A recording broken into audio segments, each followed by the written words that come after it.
Yong'an City, the Song family estate. Ever since the battle at the southern frontier wall in his previous life, Song Yongxiang had never gotten another chance to come back here. The city stood at the southeastern edge of Tiandu Nation, bordering Shishui Nation to the east and backed by Yong'an Mountain at its far end. It was, in every sense, a fortress city built on dangerous terrain. Over the past 20 years, Tiandu Nation and Shishui Nation had signed a joint border defense pact. Relying on the southern frontier wall, the two sides linked the Shikong Mountains with the southern wasteland range and built a united defensive line, which in turn boosted Yong'an City's population and economy. The two Scarlet Luan Army Skyguard warships that had escorted them back left for military duty again after docking the Hong shipping merchant vessel at the air harbor. And when Song Yongxiang got off the ship, the captain of that Hong shipping vessel shamelessly came up with every excuse possible to collect a whole stack of autographed photos from him. Just as Song Yongxiang stood there speechless, Uncle Song Mu suddenly appeared behind him and said, "Young master, it's been a while." That single line hit him hard. From his past life until now, it had been far too long since he last heard a greeting from family. To them, it might have only been a few months apart. But to Song Yongxiang, he had spent more than 60 years carrying them in his heart. In his previous life, the entire Song family would meet a loyal but tragic end. 2 months later, when the southern frontier wall fell. Back then, Song Yongxiang had been forcibly sent away by the old master at the very last moment. Luckily, during the long escape that followed, he ran into the black armor guard who had come to reinforce the area, and that was how he barely managed to survive. So when he saw his family again in this life, he reacted like a child. Maybe that was what the warmth of home really felt like. Still, during that brief exchange just now, Song Yongxiang had already sensed that Uncle Song Mu was deliberately suppressing his cultivation. And once he examined it more carefully, he was stunned to realize that Song Mu was actually a mid-stage heaven-rank powerhouse. In his previous life, Song Yongxiang had been far too weak. So weak that he thought the old master was the only heaven-rank expert in the entire Song family. Who would have guessed that Uncle Song Mu, the man who had practically raised him like a nanny since childhood, was actually stronger than the old master? While Song Yongxiang was still sorting through his thoughts, Uncle Song Mu had already asked about Shin Ruowei and her family. Before Song Yongxiang could explain things for them, Shin Ruowei's group politely introduced themselves first and bowed in greeting. The moment he heard their surname, Uncle Song Mu immediately realized that they were probably from the Shin family. And sure enough, Shin Dai was the daughter of Shin Hua, the head of the Shin family. In truth, she had already guessed earlier that Song Yongxiang was likely the young master of the Song family. But now, she was even more shaken by just how deep the Song family's foundation ran. Even a single steward from their household was stronger than her own niece. Since there had never been any conflict between the two families, Uncle Song Mu politely offered to arrange a flying vessel and personally send them back home. But Shin Dai still declined the gesture with courtesy, saying that the Shin family's driver had already arrived at the gate. Before leaving, they thanked Song Yongxiang once again for saving them, and invited him to visit the Shin family whenever he had the time. In response, Song Yongxiang smiled and asked Shin Dai's daughter, Xiao Wen, whether she had memorized his contact information. He even told her that whenever she wanted to see him in the future, she could just call him, and he would take her out to eat something good. The moment she heard that, Xiao Wen lit up with excitement. Sure enough, kids really were all about food and fun, but the little girl was sharp too. She immediately added one more condition, saying that next time she came looking for him, she wanted to bring her cousin Shin Ruwei along as well. That instantly left Shin Ruwei blushing at the side. Still, as long as Xiao Wen was happy, she could bring whoever she wanted. After all, in his previous life, Song Yongxiang had promised that he would become her exclusive Star Soul Master. After exchanging a few more pleasantries, the two families finally went their separate ways and started heading home. After this parting, there was no telling when they would meet again. Song Yongxiang could only hope that her whole family would stay safe and live well. Just as he and Uncle Song Mu were about to head toward the inner landing platform, Miss Jinghua suddenly ran out and called for them to stop. Judging from the look on her face, she clearly had something urgent to say to Song Yongxiang. And sure enough, the moment she caught up to him, Miss Jinghua slipped a small note into his hand and told him that she would be staying in Yong'an City for half a month. If he had time, she hoped they could find a chance to sit down and have a long talk. After saying that, she hurried off again, leaving Song Yongxiang completely baffled. What exactly was she trying to say just now? While he was still trying to process it, Uncle Song Mu reminded him from the side. The old master has arranged a family banquet tonight. Your fiancé, Kong Xingxin, will be attending as well. The moment Song Yongxiang heard that name, his temper flared. In his previous life, right after he returned from the Desert of Death, Kong Xingxin had shown up at his door with a heaven-rank expert from the Kong family just to break off the engagement. And then there was tonight's family banquet. Those uncles and cousins who used to look down on him, This time around, he was going to see who still dared to put on airs in front of him. By the time they arrived at the landing platform, Xiaobiji, the exclusive driver of the Song family's eastern courtyard, was already there waiting for them. Once they got on the flying vessel, Xiaobiji suddenly brought up Song Yingxiang's breakthrough into Earth rank and asked out of curiosity whether his soul vein defect had already been cured. The moment he said that, Uncle Song Mu's face turned serious, and he immediately told him to focus on flying and stop asking questions like that. That caught Song Yingxiang a little off guard. Looks like the waters inside his own family ran deep too. Even a driver was a mid-stage heaven-rank powerhouse. And judging from Song Mu's reaction, he clearly already knew about it. Looks like this trip home was really about to get interesting. On the way back, Song Yingxiang asked Uncle Song Mu to investigate the identities of those two people from the lower domain nation, because the timing of their appearance in Yang'an City made him suspicious. While handing over the stored value card they had previously used to compensate him, Uncle Song Mu explained, "Right now, the lower domain nation is split among 6 noble tribes, divided into 3 major factions that keep each other in check. The cautious faction, led by the Samarin family, controls technology and the economy. The expansionist faction, led by the Mulu family, holds most of the military power. And then there's the neutral faction, led by the old noble Sukum family, which has deep roots in politics. But in truth, they're really just puppets of the Restorationists. As for the Restorationists, they're the remnants of the old empire from more than 400 years ago. After the empire collapsed, they refused both Milun's hegemony and Tiandu nation's legitimacy. And among them, the strongest force is the Huyang clan. For centuries, they've been trying to restore the glory of a unified heavenly empire.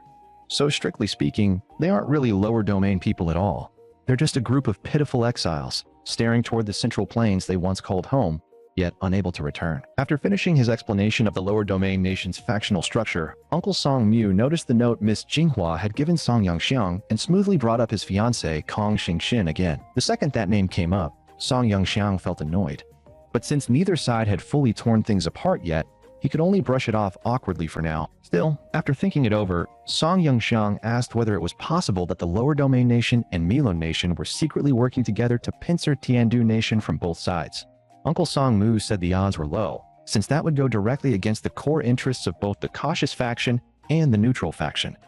As long as the old monsters of the Samarin and Sukum families were still alive, something like that was basically impossible. By the time their conversation was winding down, the flying vessel had already arrived at the landing platform on the eastern compound of the Juan Marquis estate. At that moment, several gate guards were sitting at the entrance courtyard playing cards. Judging by the look on their faces, they had probably been losing badly. But the instant they saw Xiaobiji personally open the door and help Song Yangxiang off the vessel, they hurriedly cleared away the card table, afraid Song Yangxiang would drag them into another whole afternoon of gambling. Looks like Song Yangxiang's reputation in the Song family was still as terrible as ever. Still, when Ma-san, one of the gate guards, saw Song Yangxiang, he happily stood up from his wheelchair to greet him. After not seeing him for so long, the old rascal didn't forget to tease him either, asking whether he had brought back a granddaughter-in-law for the old marquis this time. But the moment Song Yangxiang shook his hand and casually sensed his cultivation, he discovered that Ma-san was also a mid-stage heaven-rank powerhouse. When Song Yangxiang didn't answer, Uncle Ma grinned and asked whether he wanted to play a couple rounds of cards first or head straight to the central courtyard to greet the old marquis. As for that question, Uncle Song Mu had already made the choice for him, because the old marquis was already waiting for him in the central courtyard. The second he heard that, Uncle Ma looked downright miserable. He had probably not won enough in those last few rounds. So to cheer him up, Song Yangxiang said he could join him at their old spot another day for a couple drinks and a few more rounds of cards. But the old rascal instantly perked up and said that when the time came, he would arrange Song Yangxiang's favorite full-service outing for him. He even added that he had heard Chengxiao Pavilion and Red Sleeve House had just brought in some new tea, and he had been waiting for Song Yangxiang to come back so they could go sample it together. Song Yangxiang and Uncle Song Mu ignored that nonsense on the spot. Song Yangxiang only tossed out that he had already left the group, then walked off with Song Mu. After they were gone, Xiaobiji strolled over as well, and casually joked that old Ma was truly crippled in body, but strong in spirit. Still, the real reason he came over was to tell old Ma that Song Yangxiang had already broken through to Earth rank. The moment he heard that, old Ma's smile faded, replaced by a rare, thoughtful look. He had already sensed Song Yangxiang's cultivation, and he also knew that Song Yangxiang had quietly probed his strength during that handshake. One was a driver, one was a gate guard. So why were both of them this terrifyingly strong? In Song Yangxiang's memory, Uncle Ma had always been the gate guard of the eastern courtyard ever since he was little. And because the man was so entertaining, Song Yangxiang had always been especially close to him. Uncle Ma had taught him all kinds of card tricks and gambling routines. Even things like sleight of hand cheating and sneaking around to pick locks were skills Song Yongxiang had learned from him back then. Who would have guessed that this gate guard, who always presented himself as only black rank on the surface, was actually another mid-stage heaven rank powerhouse? By the time Song Yongxiang came back to himself, he and Uncle Song Mu had already arrived before the old Marquis. The old Marquis only glanced at Song Yongxiang once, then flashed right in front of him the next instant, and enthusiastically praised his strength. After that, he directly invited Song Yongxiang to the study for a game of Go and a talk, clearly eager to hear about everything he had gone through over the past year. Even from that brief encounter alone, Song Yongxiang could already tell that the old master's aura had absolutely reached the half-saint level. On the surface, he only appeared to be at early-stage heaven rank, but that aura could not be mistaken. If anything, he was probably even stronger than Elder Zhu. In his previous life, Song Yongxiang had been too weak to perceive any of their true cultivation. But now that he could finally see through it, the truth was shocking. The Song family had been hiding far more trump cards than he ever imagined. And that was exactly the problem. If the Song family of his previous life still failed to survive the beast tide, even with one half-saint and 3 mid-stage heaven-rank experts holding the line, then didn't that mean all the preparations Song Yongxiang had made so far were still nowhere near enough to turn the tide? And right at that moment, Song Yongxiang suddenly sensed a trace of saint-rank aura. It was so weak, it felt like a dying candle in the wind, as though it could go out at any second. But he knew his senses were not wrong. Could the Song family still be hiding a saint-rank expert? And if so, which exclusive Star Soul general belonged to that person? The more Song Yongxiang thought about it, the more troubled he became. Because the more hidden cards the Song family had, the more it proved that his current preparations were still far from enough. At this point, there was only one thing left to do. He had to find a way to push all of them onto the path to sainthood together. Soon enough, the two of them sat down in the study and began a game of Go. But after only a short while, the old master smiled and said that next time, he would not go easy on him anymore, because he had already noticed that Song Yongxiang's skill at the board had also improved drastically, along with his strength. Song Yongxiang was left speechless. Seriously? He had already done his best to suppress his skill to about 30%, and the old man still saw through it. Sure enough, the older the man, the sharper the eye. Once the old master realized the current game was already beyond saving, he instructed Uncle Song Mu to leave the room and shut the door behind him. That could only mean one thing. What the old master was about to say next was definitely important. Otherwise, he would never have deliberately sent everyone else away. After Uncle Song Mu left, the old master had Song Yongxiang go over the match with him and review the game they had just played. Song Yongxiang immediately guessed what this was about. The old master was probably worried that someone might be listening from outside, so he chose to speak through the game instead. Taking the lead, Song Yongxiang carefully asked whether the old master had already received news about what happened in Yuanding City. Sure enough, the old master said he had already learned about it from the news. He knew that Song Yongxiang had healed his inborn soul vein defect and had become the host of the Star Soul General, Zhuo Si. Song Yongxiang knew very well that if he outright said he had returned from 60 years in the future, it would sound far too unbelievable. It would be much easier to explain it another way. For example, he could say that he had accidentally entered a secret realm and, inside an illusion array there, witnessed visions of the next full 60 years.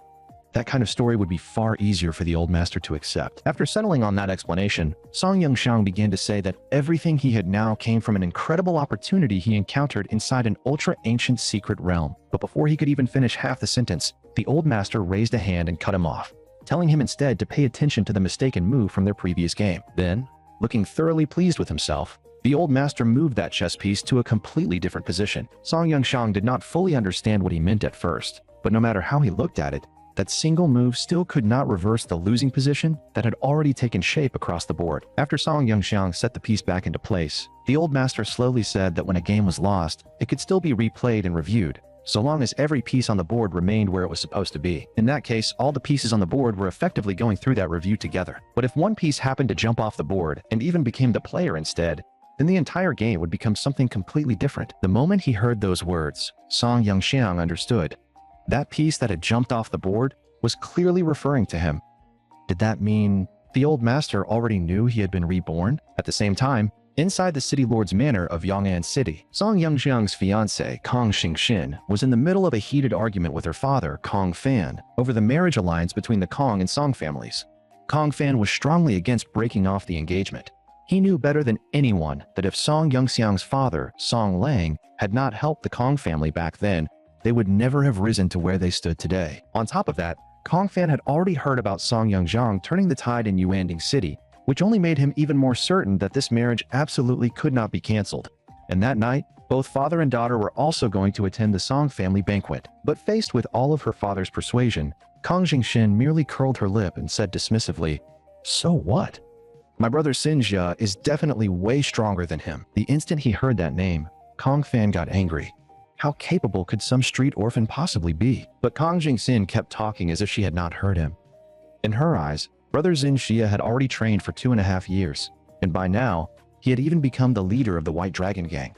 More than that, Sun Xia had secretly told her that in about a month, he would likely become the host of the Star Soul General, Xiao Ren. So in her opinion, even if Song Yangxiang had become the host of Zuoxiai, he still could not compare to how hard her brother Sun Xia had worked. Just as the words left her mouth, a voice of approval suddenly came from the direction of the balcony. The one who spoke was none other than the old master of the Kong family. The old man had only just broken through to early stage heaven rank, yet he was already arrogant beyond measure, saying that the Song family was nothing special and that if she did not want to marry in, then so be it. The moment Kong Fan and his daughter heard the old master confirm that he had broken through the heaven rank bottleneck, both of them were shocked and overjoyed, hurrying forward to congratulate him. Right after that, they impatiently asked the question they cared about most. Compared to Song Jingzong of the Song family, who was stronger now? And that shameless old man answered without the slightest embarrassment, saying that Song Jingzong had been stuck at early stage heaven rank all these years.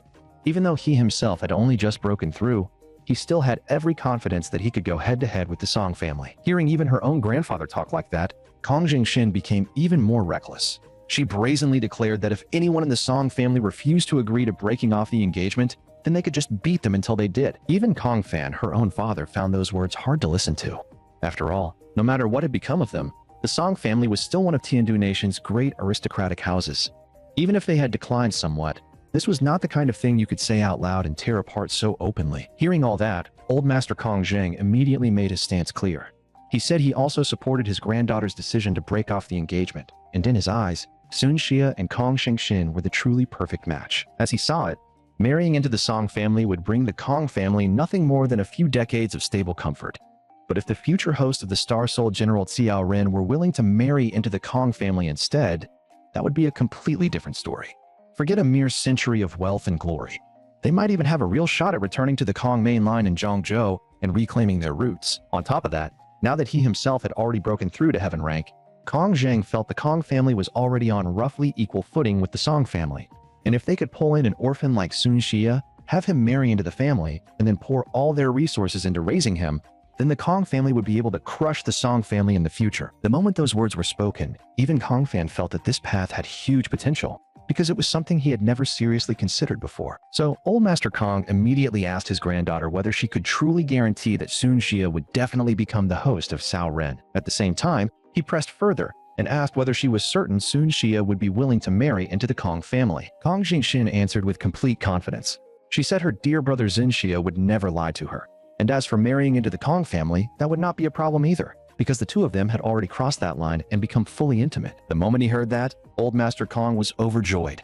He even shouted that he wanted to head straight to the Song family and break off the engagement right now. But before long, father and daughter both started worrying about what excuse they could use to call off the marriage properly. Originally, they had planned to use Song Yongxiang's defective soul veins as leverage, but that excuse was obviously useless now. Yet old Master Kong was arrogant to the extreme. He declared that they did not need any excuse at all.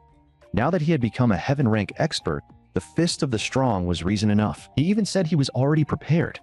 If Song Jingzong dared to intervene, he had no problem turning hostile on the spot. And the thing he was relying on most was actually the 3-star strengthening pill that Song Yongxiang had previously sold to the Hong Merchant Guild in Yuanding City. Meanwhile, back at the Song family estate, the moment old Master Song said that a chess piece had jumped out of the board and become the player, Song Yongxiang immediately understood that the old man had likely sensed something unusual. But right after that, the old master casually added that he had only wanted to undo a single move, nothing more. Then he gestured for Song Yongxiang to continue and finish the story about the secret realm.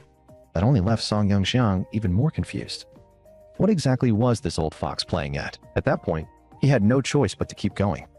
Still, at the beginning of the story, he gave it a little artistic adjustment. He explained everything as an experience in which he had entered some ultra-ancient secret realm and accidentally stumbled into a special illusion space. Inside that illusion, he had seen that, 1 month later, the southern wasteland would be swallowed by a beast tide on a scale never seen before. And that was the real reason he had rushed home so desperately, because in that illusion, he had personally seen the Song family's soldiers wiped out to the last man in that battle. That meant they had to start preparing immediately, resist the coming disaster, and preserve the Song family before it was too late. And after devouring Yong'an City, that beast tide would continue surging northward, dealing a devastating blow to Tiandu Nation's overall military strength. The direct consequence of that would be Milan Nation taking advantage of the opening, and eventually triggering the final battle at Tiandu City. After that battle, Song Yongxiang would end up wandering in exile all the way to Shishui Nation, where he would eventually come under the protection of the Empress. And after that, Song Yongxiang simply told the old master about the full 60 years of drifting, struggle, and survival that followed. During all that time, Uncle Song Mu remained outside the study, standing guard without taking a single step away while waiting for their conversation to end. But after 2 full hours passed, he still had not seen Song Yongxiang or the old Marquis come out. Instead, what arrived first was the hurried voice of Song Jin, the steward from the central courtyard. Song Jin came over in a rush and immediately asked whether the old Marquis was still inside the study, because he had something extremely urgent that needed to be reported at once. Seeing how anxious he was, Song Mu frowned and asked what could possibly have happened to make him this flustered. Faced with that question, old Jin could only lower his voice and tell him in the most guarded way possible that person's condition had taken a turn for the worse. Clearly, the secrecy surrounding this matter inside the Song family had been taken to an extreme, to the point that even Uncle Song Mu had no idea who that person actually was. Just as old Jin was about to push open the study door and go in directly, Uncle Song Mu raised a hand and stopped him, because he knew perfectly well that the conversation between Song Yongxiang and the old Marquis was just as important, and there was no way anyone could be allowed to barge in and interrupt it. At the same time, inside the study, Song Yongxiang's story had finally reached its final chapter. He spoke of how humanity's last stronghold on the northern continent had used self-destruction to preserve the final bloodline of the human race, and said that it was only after witnessing that moment that he awakened from the illusion. But even to Song Yongxiang himself, that story felt absurd beyond words. He could not tell whether it had truly been nothing more than a dream within an illusion, or whether he had actually returned from 60 years in the future. Yet what was strange was that after hearing everything, the old master suddenly murmured under his breath, "What? A whole full cycle of 60 years? She never told me it would take this long." Those words instantly sent a chill down Song Yongxiang's spine. Who exactly was that she? And what did the old master really mean by what he had just said? Then the old master suddenly asked him whether the Star Lord system truly had the power to copy the origin Star Soul General of another host. Because the moment he heard that Song Yongxiang could copy origin Star Soul Generals, he realized that this was the very double insurance his daughter-in-law had spoken of all those years ago. Faced with that question, Song Yongxiang no longer hid the truth and admitted it outright. That was why the people in Yuanding City had mistaken him for the host of Zuo-Ci, even though Zuo-Ci's soul jade really was in his possession. And at this point in time, if there was anyone he could truly trust without reservation, it was only the old master. After hearing that confirmation from Song Yongxiang himself, the old master immediately warned him never to tell any outsider about the Star Lord system again. From now on, he was to continue presenting himself as the host of Zuo-Ci and keep the system completely hidden. Song Yongxiang agreed that this caution made perfect sense. In his previous life, he had never truly tried to hide this secret either, but the first time he actually copied a Star Soul General had only happened 3 years later. So back then, he had never treated it as something especially urgent. After saying all that, the old master finally told him in a grave voice that it was time to hand something over to him. It was something left behind by Song Yongxiang's mother, and everything the old master knew about these matters had originally come from her, because she had once foretold that one day, Song Yongxiang would suddenly become extraordinarily powerful. His soul veins would heal on their own, and he would even claim with his own mouth that he had crossed through time and space. The meaning behind those words made Song Yongxiang's heart quake. Could it be that his mother had also been a time traveler? Otherwise, how could she possibly have known any of this? The old master then continued, saying that she had specifically told him not to be shocked when that day came, and to believe every single word Song Yongxiang said without condition. After that, he was to personally hand that box over to Song Yongxiang.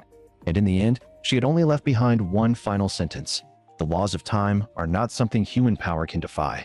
Beneath the star web, all things are part of the game. That sentence completely stunned Song Yongxiang. She even knew about the star web, something that should not have been known in this era, or even within the ordinary logic of this world. Just who exactly had his mother been? The old master also said that the earlier board review had actually been his attempt to imitate what Song Yongxiang's mother had once done. But even after all these years, he still had not grasped its true meaning. So Song Yongxiang would have to take it back and slowly figure it out for himself. But just then, A violently powerful wave of soul power suddenly erupted from the direction of the Song family's central courtyard. Yet almost as soon as it burst out, that soul power began visibly weakening at an alarming rate. Song Yunxiang and the Old Master sensed the change at almost the exact same moment. So before the Old Master could say another word, he threw open the door and rushed out, calling for Song Yunxiang to follow him toward the central courtyard. Along the way, Steward Jin hurried after them and urgently reported, "That person's condition has already become extremely bad." On the way to the central courtyard, Song Yunxiang quietly probed Steward Jin's cultivation, only to find that the man appeared to be at peak black rank. That, oddly enough, made things feel even stranger. Could it be that the truly unusual ones were only the people from the Song family's eastern courtyard? As for why Song Yunxiang was coming along with them to the central courtyard, Steward Jin clearly could not understand it. In his eyes, Song Yunxiang was still nothing more than the useless young master born with defective soul veins. But the Old Master spoke calmly and said that Song Yunxiang now had the right to know these matters, and that the time had finally come for him to see the Song family's true inner secrets. Before long, the group arrived at the private elevator in the Song family's central courtyard, the one that supposedly led to the secluded cultivation chamber. Song Yunxiang remembered it clearly. Back then, this had only ever been the elevator to the cultivation chamber. Could it be that beneath the Song family estate, there was actually an even deeper hidden world? Sure enough, when the elevator doors slowly opened, Song Yunxiang immediately realized that a whole different world lay beyond them. A vast underground paradise hidden from the surface. The place not only had a full artificial lighting system, but it was also protected by arrays designed specifically to block soul power fluctuations. That alone was enough to show just how terrifying the Song family's foundation really was. When they reached the underground villa, the Old Master stopped and ordered Uncle Song Mu and Steward Jin to stand guard outside, while he personally brought Song Yunxiang in with him. But the moment he stepped inside, Song Yunxiang discovered that the Song family had gone to such absurd lengths, all for the sake of taking care of a single old man roughly the same age as the Old Master. That only made the man's identity even more intriguing, and the answer was revealed almost immediately. When Song Jingjiang walked to the bedside, he respectfully addressed the man as third uncle. In other words, the old man before them was Song Yunxiang's third great uncle. So the saint rank soul power fluctuation from earlier really had come from him, but that only raised an even bigger question. In his previous life, Song Yunxiang had never once heard of such a person, and if this man truly possessed saint rank cultivation, then he was almost certainly the host of some origin Star Soul general. So what exactly had happened inside the Song family in the previous timeline for someone like this to vanish completely from public knowledge? After being awakened, third great uncle slowly opened his eyes. His voice was weak, but still steady. The very first thing he said was that he could already feel his lifespan running out, and that at most, he likely had less than a month left to live. After that, the Old Master introduced Song Yunxiang to third great uncle. Judging from the situation, this was probably the first time third great uncle had ever truly met him in person. Still, it was obvious he had already heard plenty about Song Yunxiang. He not only knew the names of Song Yunxiang's parents, but also knew that he had been born with defective soul veins. But when Song Yunxiang stepped forward to pay his respects, third great uncle immediately saw through him and realized that he had already reached early stage Earth rank, and that his soul vein defect had been completely healed. Standing before a genuine Star Soul general host, Song Yunxiang instantly activated the Star Lord system and tried to copy the man's origin Star Soul general. But strangely enough, the system gave no response at all. There was not even a failed copy notification. That made Song Yunxiang's heart sink. What was going on? Why had the Star Lord system gone completely silent? This was the first time he had ever encountered something like this. But right at that moment, third great uncle's condition suddenly took a sharp turn for the worse. Saint rank soul power began spilling wildly out of his body, and that kind of pressure was obviously not something ordinary people could endure. So the Old Master moved almost instantly, stepping in front of Song Yunxiang to shield him from the impact. Fortunately, Song Yunxiang had faced scenes like this countless times in his previous life, so even under the assault of that soul power, he still remained composed and steady. That, in turn, completely shocked the Old Master and filled him with delight. He had never expected even saint rank fluctuations to fail to injure Song Yunxiang. After all, even he himself felt real pressure dealing with it. Thankfully, third great uncle managed to suppress the rampaging soul power again before long. Otherwise, the entire house might have been shaken apart on the spot. As his lifespan drained away, his body had become like a cracked leather ball, constantly leaking soul power through the fractures. But once he stabilized himself, he could not help wondering why Song Yunxiang had not been injured by his aura. Then, after another thought, he decided it actually made sense. After all, Song Yunxiang was the child of those two people, and it was obvious that the Old Master intended to cultivate him as the family's true focus. The Old Master did not deny it. He admitted it openly, and went on to tell third-grade uncle that Song Yongxiang had encountered a great opportunity inside an ultra-ancient secret realm, and had seen the future in which the southern wasteland beast tide would swallow Yong'an City a little over a month later. The moment he heard that, third-grade uncle's expression darkened. He immediately asked whether the Song family could still survive such a catastrophe. Faced with that question from an elder, Song Yongxiang stopped holding back and directly told him that, in his previous life, the entire Song family had died as loyal martyrs in battle. That answer stunned both elders all over again. Neither of them could easily accept that the Song family would truly end in such a way. The old master then said in a heavy voice that whether this future was real or not, they had to prepare in advance.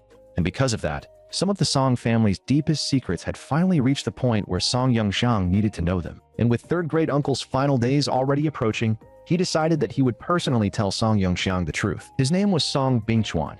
He had once been one of the 8 generals of Tiandu Nation, and now he was also the 8th-generation host of the Star Soul General Co. Ren. Since Song Yongxiang had never once seen third-grade uncle appear in his previous life, this was the first time he had ever learned that the Song family had been passing down the Star Soul General Cao Ren all along. The revelation left Song Yongxiang utterly shaken.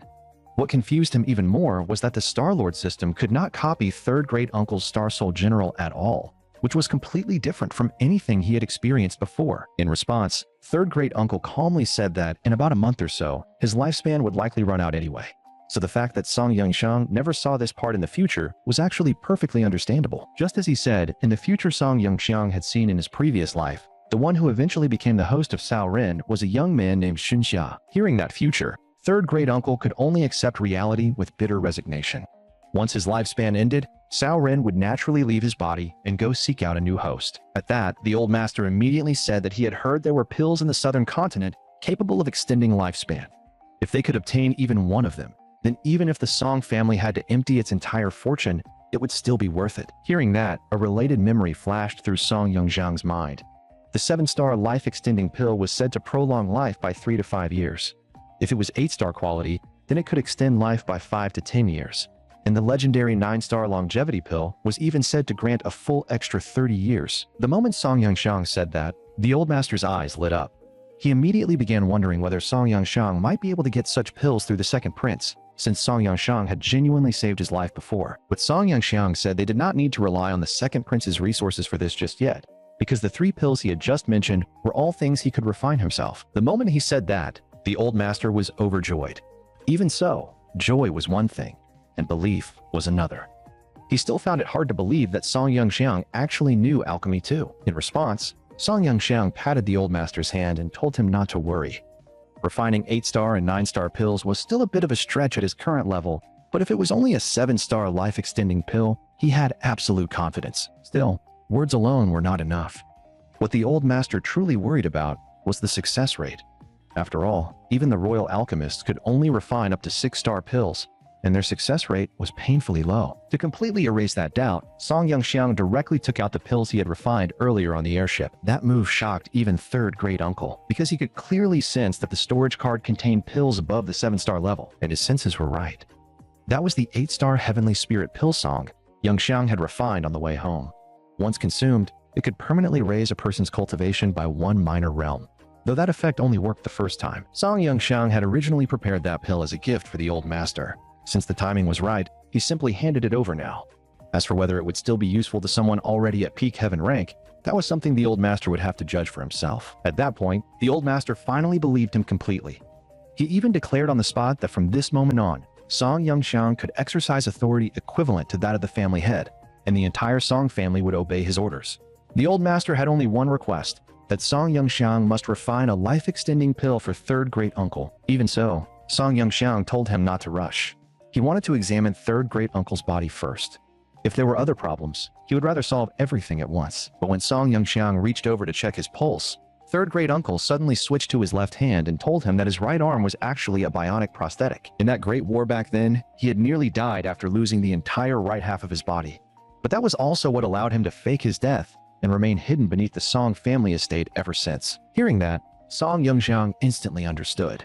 No wonder the Star-Lord system had shown no reaction earlier. He had simply overlooked the real issue. But then another question surfaced in his mind. That prosthetic did not look like something from this era at all.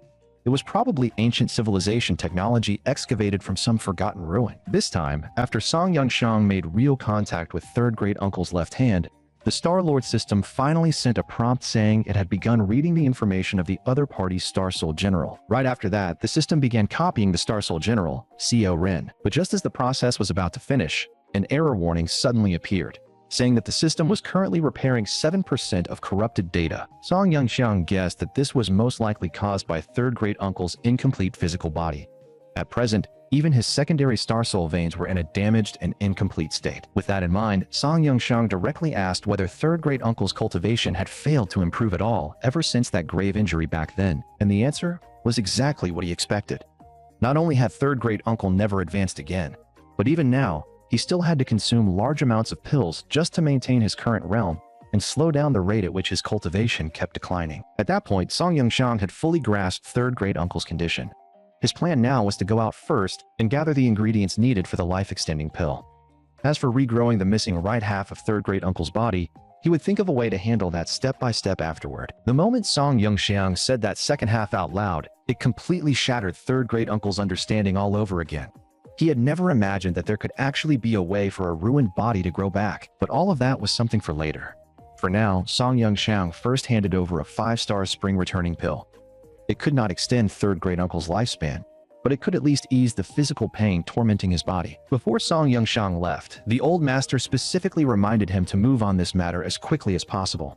The entire Song family would back him with everything they had. It was only after Song Yongxiang stepped back into the elevator heading up to the surface that he finally had time to go over what had just happened with the Star-Lord system. Even now, the system was still repeatedly warning him that, due to unknown causes, the Star Soul General data had been damaged. The good news was that the system was actively marking the damaged sections and could reconstruct that portion of the data. According to the repair progress given by the system, Song Yongxiang still had 1,452,980 seconds left before he would truly obtain the Star Soul General, Tao Ren. Meanwhile, during the time Song Yongxiang had been talking with the old master and the others, the maids in charge of the Song family's eastern courtyard had already been running around in a frenzy. After all, this was the day their infamous playboy young master was finally coming home. As Song Yongxiang's personal maid, Lian Yi had been worked half to death all day. Seeing how hard she was cleaning, Songlan from next door could not help reminding her of all the ways the young master had bullied her before. But Lian Yi did not care in the slightest. Instead, she told Songlan not to slander the young master, and while saying it, a shy blush even crept onto her face. Seeing that Lian Yi had already prepared all of Song Yongxiang's favorite incense, Songlan genuinely could not understand how she had somehow fallen for a useless guy like him. The second Songlan called Song Yongxiang trash. Lian Yi immediately got upset and shot back that young master Yongxiang could cultivate normally now and was not a cripple anymore. Sure enough, love really did make people see beauty where nobody else could. But in Songlan's eyes, even if the young master was no longer a cripple, he was still a shameless pervert. That comment instantly made Lian Yi even angrier. After they finished cleaning Song Yongxiang's room, they joined the others in tidying up the living hall. During all that, Songlan kept joking about how the young master had once tricked Lian Yi and Zissou into bathing together with him. By that point, even King Dai, the head maid of the eastern courtyard, could not stand it anymore. She immediately scolded them, saying this was work time, not the moment to get that unruly, especially since the young master would be back soon. But right after those words left her mouth, Zissou started causing a scene again on the other side. She was practically glowing with anticipation, babbling about how she could not wait for the young master to come back so she could eat with him. In truth, King Dai had already noticed that Zissou had been slacking off on the side the whole time. But even after getting scolded, Zissou still wore that same playful, shameless grin without changing at all. And Zissou was quick-witted too. She instantly claimed she needed to go to the bathroom, clearly trying to use it as an excuse to escape King Dai's lecture. That kind of behavior was basically the perfect example of someone finding an excuse the second real work showed up.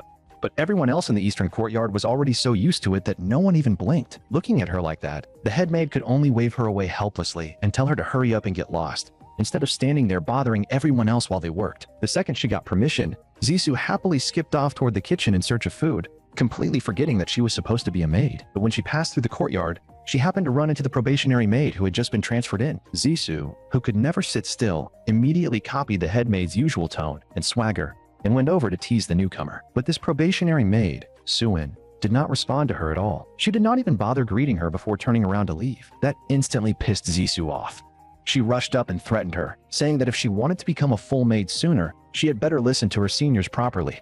Otherwise, Zissou would have her sent back to the outer courtyard to haul buckets of filth every single day. Just when the whole thing was about to spiral out of control, Song Yongxiang happened to appear right behind Zissou and casually pinned her in place with one hand. The moment she saw Song Yongxiang, Zissou's whole attitude flipped on the spot. In an instant, she turned into a starry-eyed fangirl and stared at him like he was the only thing in the world. Right after that, Zissou came over with tears and snot all over her face, arms wide open as she tried to throw herself into Song Yongxiang's chest. Good thing Song Yongxiang reacted fast and grabbed her before she could. But at that exact moment, the probationary maid named Suin was staring at him with a dark, gloomy look, as if she were already plotting something in silence. That kind of cold gaze immediately put Song Yongxiang on alert. He had no memory of anyone like her in the estate, not even in his previous life.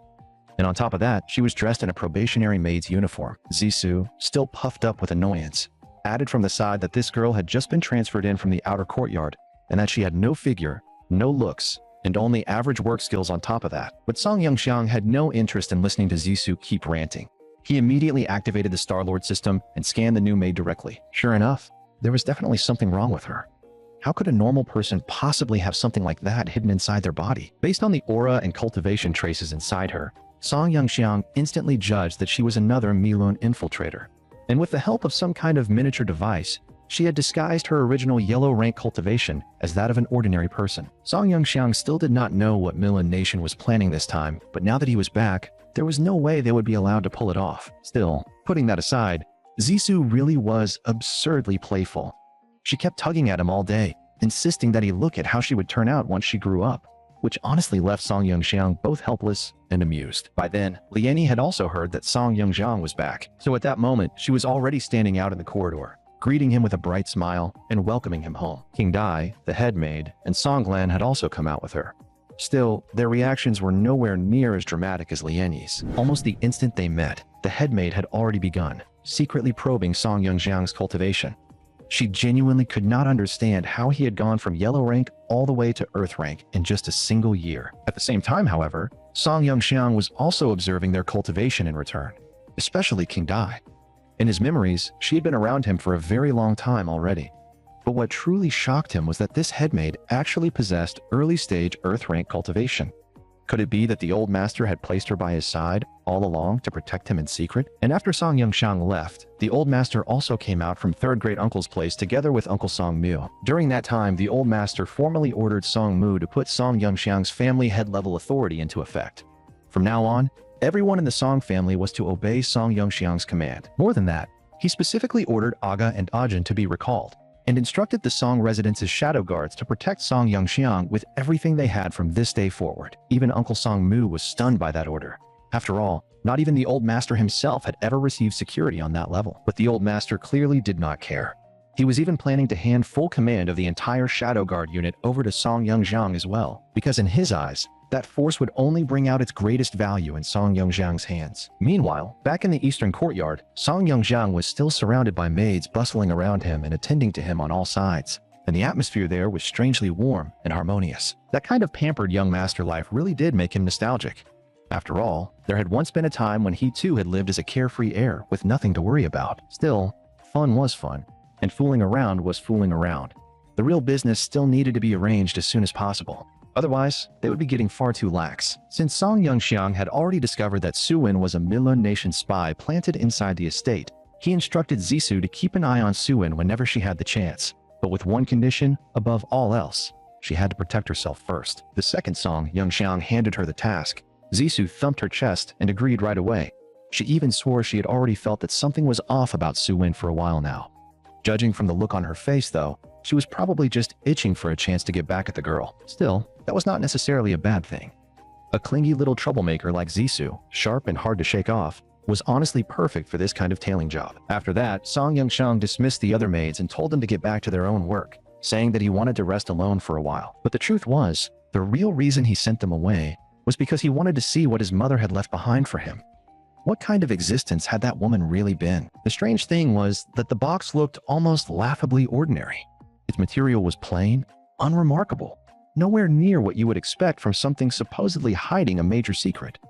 And yet, that only made Song Yongxiang even more curious about what was inside. But the moment he tried to open it, he discovered that the box actually required a password. That instantly left him speechless.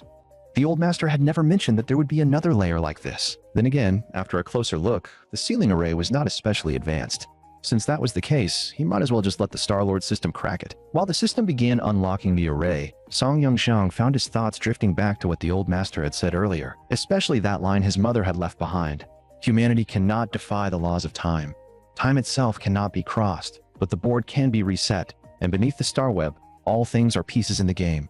What exactly had she been trying to hint at? Just as Song Yongxiang was sinking deeper into thought, the system finally sent a notice that the lock had been broken. But what surprised him even more was that there were actually 12 valid password combinations. That only made him even more confused. Why would there be that many correct combinations? The more he thought about it, the more mysterious his mother became, and the number strings themselves looked weirdly familiar, as if he had seen them somewhere before.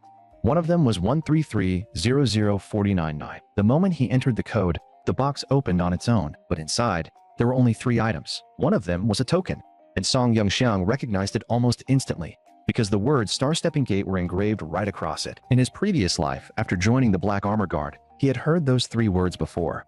Supposedly, many of the Black Armor Guard's most secret and untold achievements were tied to that name. And yet, inside the organization, it was practically treated like a forbidden phrase. No one dared bring it up openly. After a moment's thought, Song Yongxiang set that matter aside for the time being. As for the jade lock beside it, he had no idea what it was for yet, though the craftsmanship was undeniably exquisite. But the strangest object of all was the mask. The second Song Yongxiang picked it up. It activated on its own, and 4 glowing words surfaced across it. All beings, no fixed form. Was that its name? And on the back of the mask, there were 4 more words. Form follows the heart. What was that supposed to mean? Was this thing trying to talk to him in riddles now? Looking more closely, the mask seemed unfinished. The eye area and the nostrils had not even been carved open yet. But the truly bizarre part was that even without any openings, Song Yongxiang could still see everything outside the mask with perfect clarity. That was just absurd. Then, when he instinctively glanced toward the mirror, he finally realized something was very wrong. The mask on his face had vanished. No, not just that. The problem was much worse than that, because the reflection staring back at him was an aged version of himself. Song Yongxiang froze for a moment. Was this thing really capable of changing his appearance outright?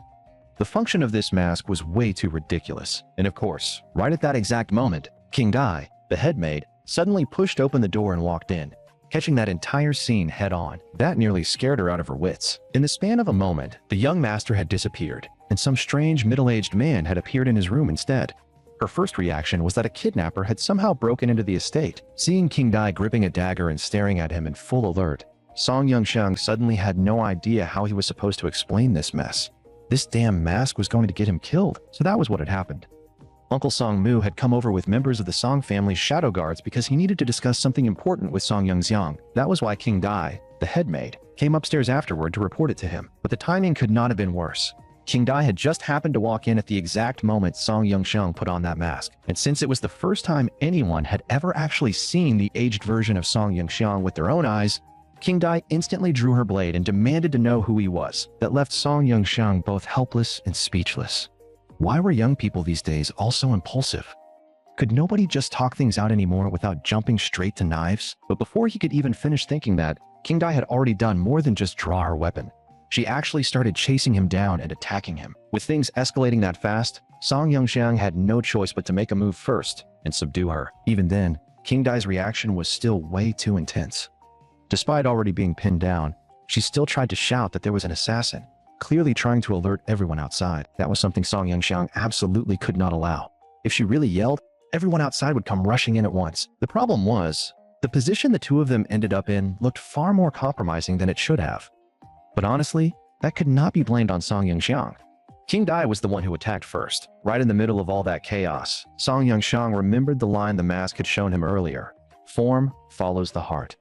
Could it be that this thing could really reshape his appearance according to whatever image he held in his mind? And that was exactly how it worked.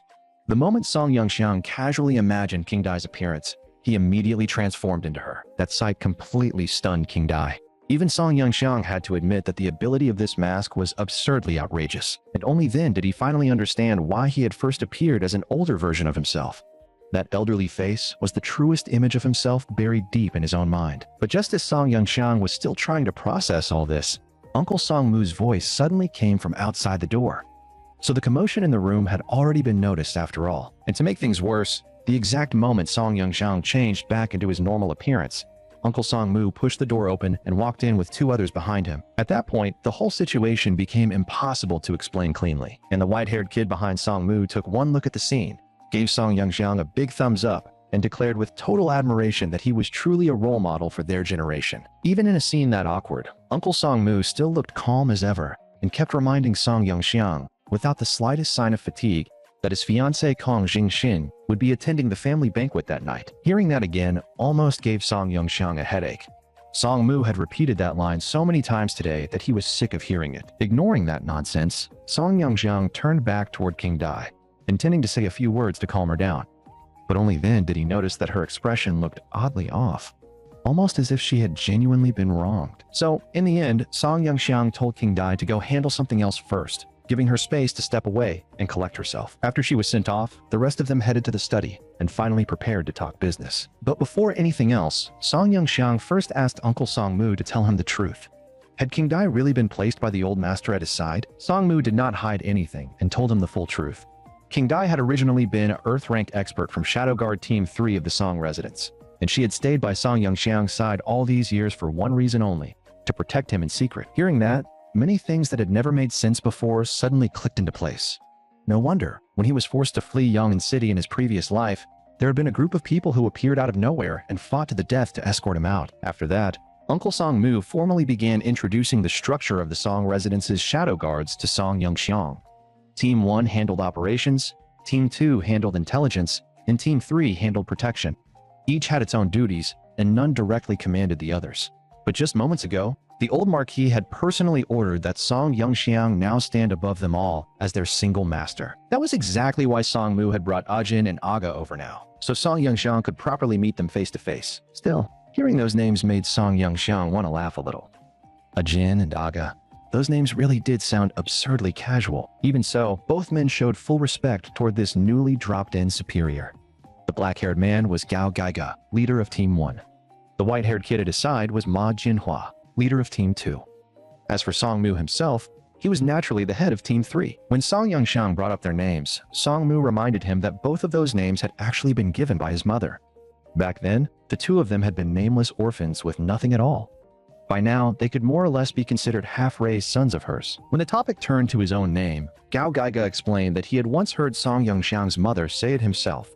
The name came from a hero of some ultra-ancient civilization. Ma Jinhua's name came from the same source as well, except in his case, it belonged to a demon god from ancient legend. Both of them had once been nameless children, barely surviving day by day.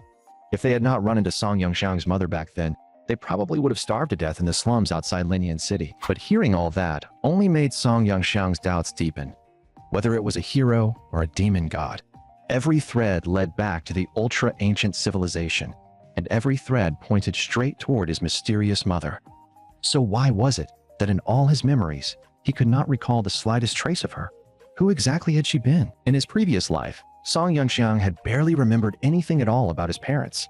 He only vaguely recalled that the old master had once said they disappeared 16 years ago, while the outside world had been told they died in an accident. At the time, Song Yongxiang had only just turned 2, so it made sense that no clear memories remained. Back then, he had been young and reckless, and he had never really cared. Afterward came years of wandering, hardship, and constant struggle just to survive, leaving him with no energy to dig into the matter. And after decades of life and death battles, time had long since buried his parents deep in the back of his mind. But things were different now. Song Yongxiang was sure that Song-mu knew at least part of the truth. Given Song Yongxiang's current position, if he asked directly, Song-mu should logically answer. And yet, looking at Song-mu's face now, Song Yongxiang sensed a hesitation that was hard to ignore. It was the kind of expression that clearly said there was something he could not bring himself to speak about. And when Song Yongxiang thought carefully about his previous life, he realized that everyone had always been strangely evasive whenever his parents came up. Could it be that there was more to this matter than he had ever realized? In the end, Song Yongxiang swallowed the question. Since Song-mu did not want to speak, there was no point forcing it out of him.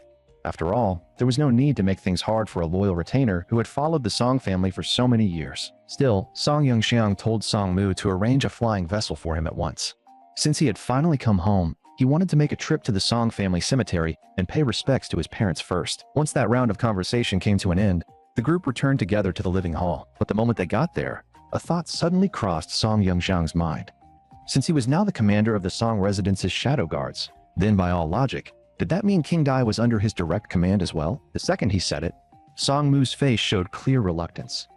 Still, after a pause, he admitted that Song Yongxiang did indeed have that authority, then called King Dai over to receive orders. King Dai, on the other hand, showed no objection at all.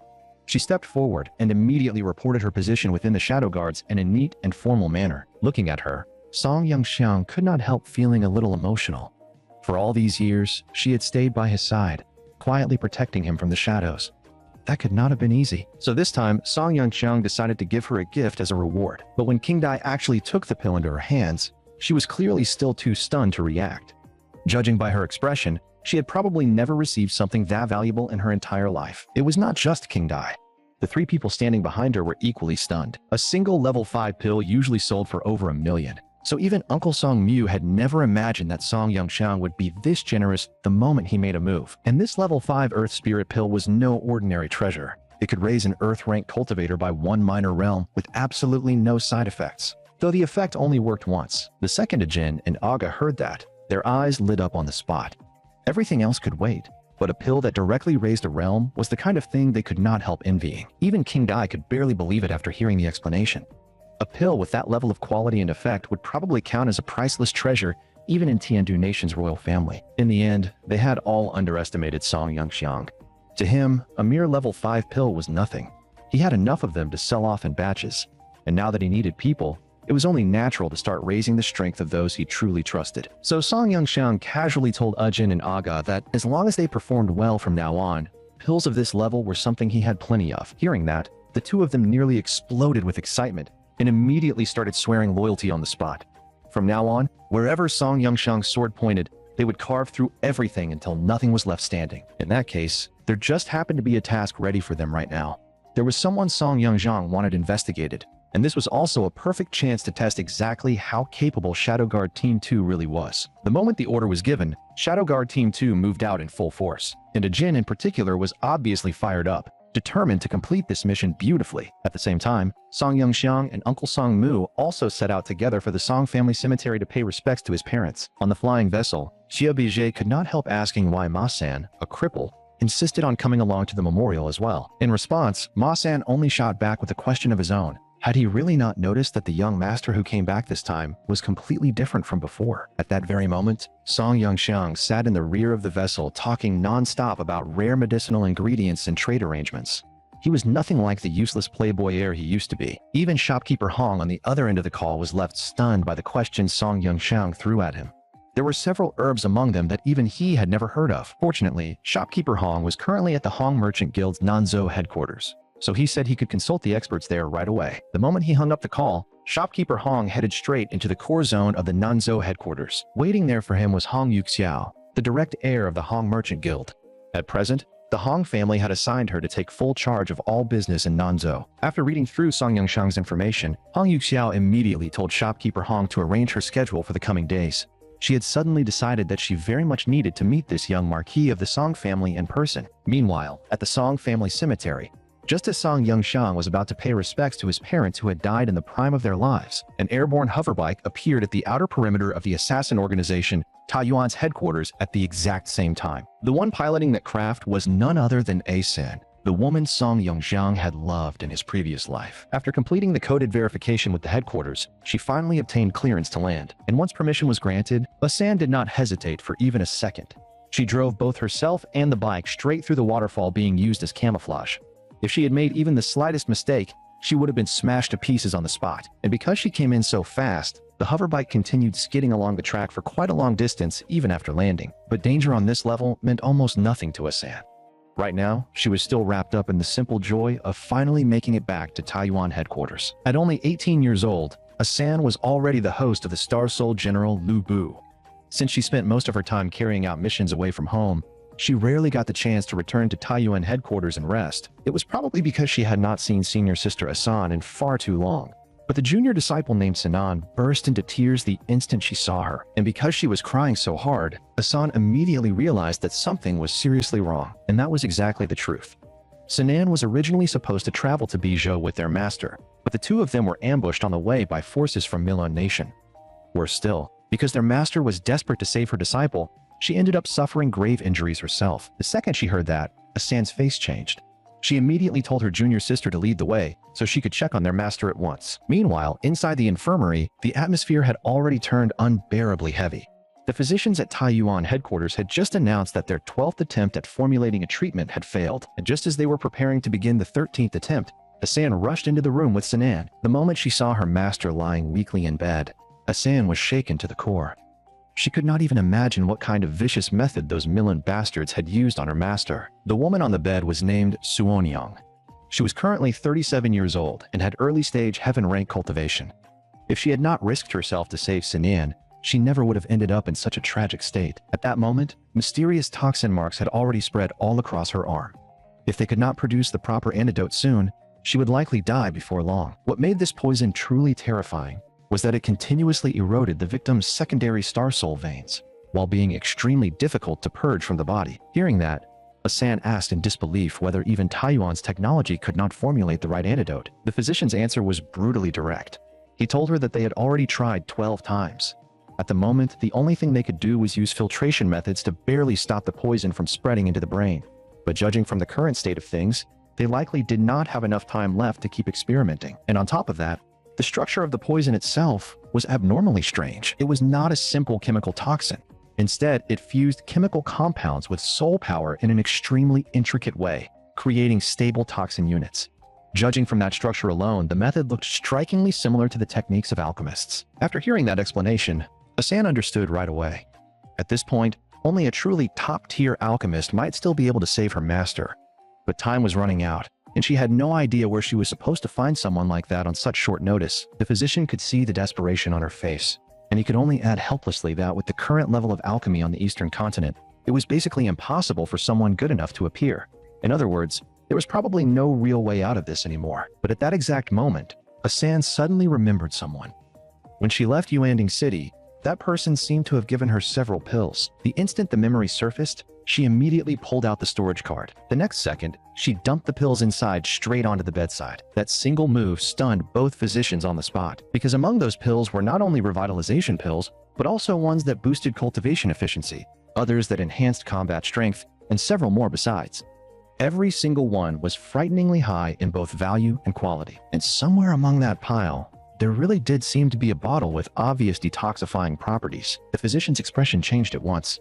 He immediately ordered someone to analyze the ingredients, because there was now a real possibility that one of those pills could save Suonyang's life. When Sinan saw Asan suddenly throw out that many precious pills, she was so shocked that she blurted out a question on the spot, asking whether senior sister had just robbed the Hong Clan Grand Apothecary. That instantly made Asan awkward beyond words, because the truth was that every single one of those pills had been given to her by a mysterious man. After a round of scientific analysis, the doctors finally confirmed that the white pill really did have detoxifying effects, and as if everything had been arranged in advance, there were exactly 3 doses inside, just enough to completely solve the problem in Suonyang's body. As an assassin, Asan would never believe that something like this was merely coincidence. Deep down, she had already started asking herself over and over again just what kind of man Song Yangxiang really was. Meanwhile, inside the audience corridor at Taiyuan headquarters, the High Priestess happened to be reviewing Song Yangxiang's file as well. While doing so, she casually asked about Suonyang's current condition, since Taiyuan had no intention of losing a heaven-rank powerhouse for nothing. But the answer she received made her pause. After taking pills provided by Target S691, Suonyang had already been pulled back from the brink. That result brought a rare flicker of surprise to the High Priestess's face. And according to the file, this man possessed the ability to copy origin Star Soul generals. But that kind of method was supposed to belong solely to that person. She could not understand why it had somehow appeared in the outside world. The only explanation she could come up with was that that person had most likely taken over the body described in the file. But that made even less sense, because she had clearly prepared a far better vessel long ago. Could it be that the doctor who once founded the assassin organization Taiyuan had truly returned? Elsewhere, Song Yangxiang was still standing in the Song family cemetery, paying respects to his mysterious missing parents. Just as he had expected, the scan results showed that their actual remains were not there at all, which meant this gravesite was most likely nothing more than a decoy arranged by the old master all those years ago. Still, judging from the mask called All Beings, no fixed form, his parents were clearly anything but ordinary. So what kind of secret had they vanished with back then? Once the memorial was over, Jin immediately reported that he had already uncovered information on the man named Sun Xia. He was 19 years old, came from the slums, had once been imprisoned for tomb raiding, and had now built up a gang called the White Dragon Gang, mainly making money by fencing goods for grave robbers. At present, that group was holed up inside an abandoned residence at number 13, Dagu Alley, in the northern part of the city, and Shadow Guard Team 2 already had the place under full surveillance. After hearing that, Song Yangxiang made up his mind on the spot to go there personally. He had to find out how Sun Xia, in the previous life, managed to seize the Chao Ren inheritance that should have belonged to the Song family. Meanwhile, back at the landing platform, Old Ma and Old Xia were actually discussing Song Yangxiang's fiancé, Kong Xingxin. Old Ma believed that with Song Yangxiang's current status and ability, there was no need at all for him to keep enduring in silence for the sake of the Song family and marry a woman like Kong Xingxin. Old Xia, however, felt that the old Marquis probably would not go so far as to break faith like that. But before the two of them could argue it out, Song Yangxiang and the others had already returned to the landing platform. After that, the whole group headed straight for the northern part of the city under Song Yangxiang's orders. By the time evening was drawing near, a small-time thug finally showed up at the entrance of the abandoned house they had been secretly monitoring. Judging from the huge bag he was carrying, this trip had obviously brought him quite a haul. The only problem was that the man spoke in such a thick countryside accent that even the eavesdropping became harder than expected. Still, from the things he laid out on the ground, it was clear they had probably been dug out of the tomb of some wealthy family. On the surface, they looked ordinary, but mixed in among them were clearly some items of real value. But logically speaking, a 19-year-old slum kid like Sun Xia should not know the first thing about antique treasures. So how was he suddenly able to judge this kind of stuff? Sure enough, Song Yangxiang soon saw Sun Xia grab the ring hanging from his chest and lower his head in thought for a moment. The next second, the ring began to glow with a faint purple light. Right after that, Sun Xia deliberately put on an arrogant, superior air and started choosing the items he wanted. On top of that, he acted like some seasoned old fox, ordering the lackeys in front of him to split profits with the grave robbers on a 30-70 ratio, and even making the other side cover transport costs. Now that the sales channel was in his hands, he naturally wanted the biggest slice for himself. If they did not like it, they could walk away. The moment Sun Xia's words fell, that lackey immediately ran out to renegotiate with the grave robbers. Judging from the way things looked, their fencing business was doing pretty damn well these days. As for everything that had just happened, Song Yangxiang and Jin had been watching the entire thing from the rooftop of the neighboring building. And as the leader of Shadow Guard Team 2, Jin still could not stop marveling at Song Yangxiang's invisibility array. It could distort light, block sound, and even suppress soul power fluctuations.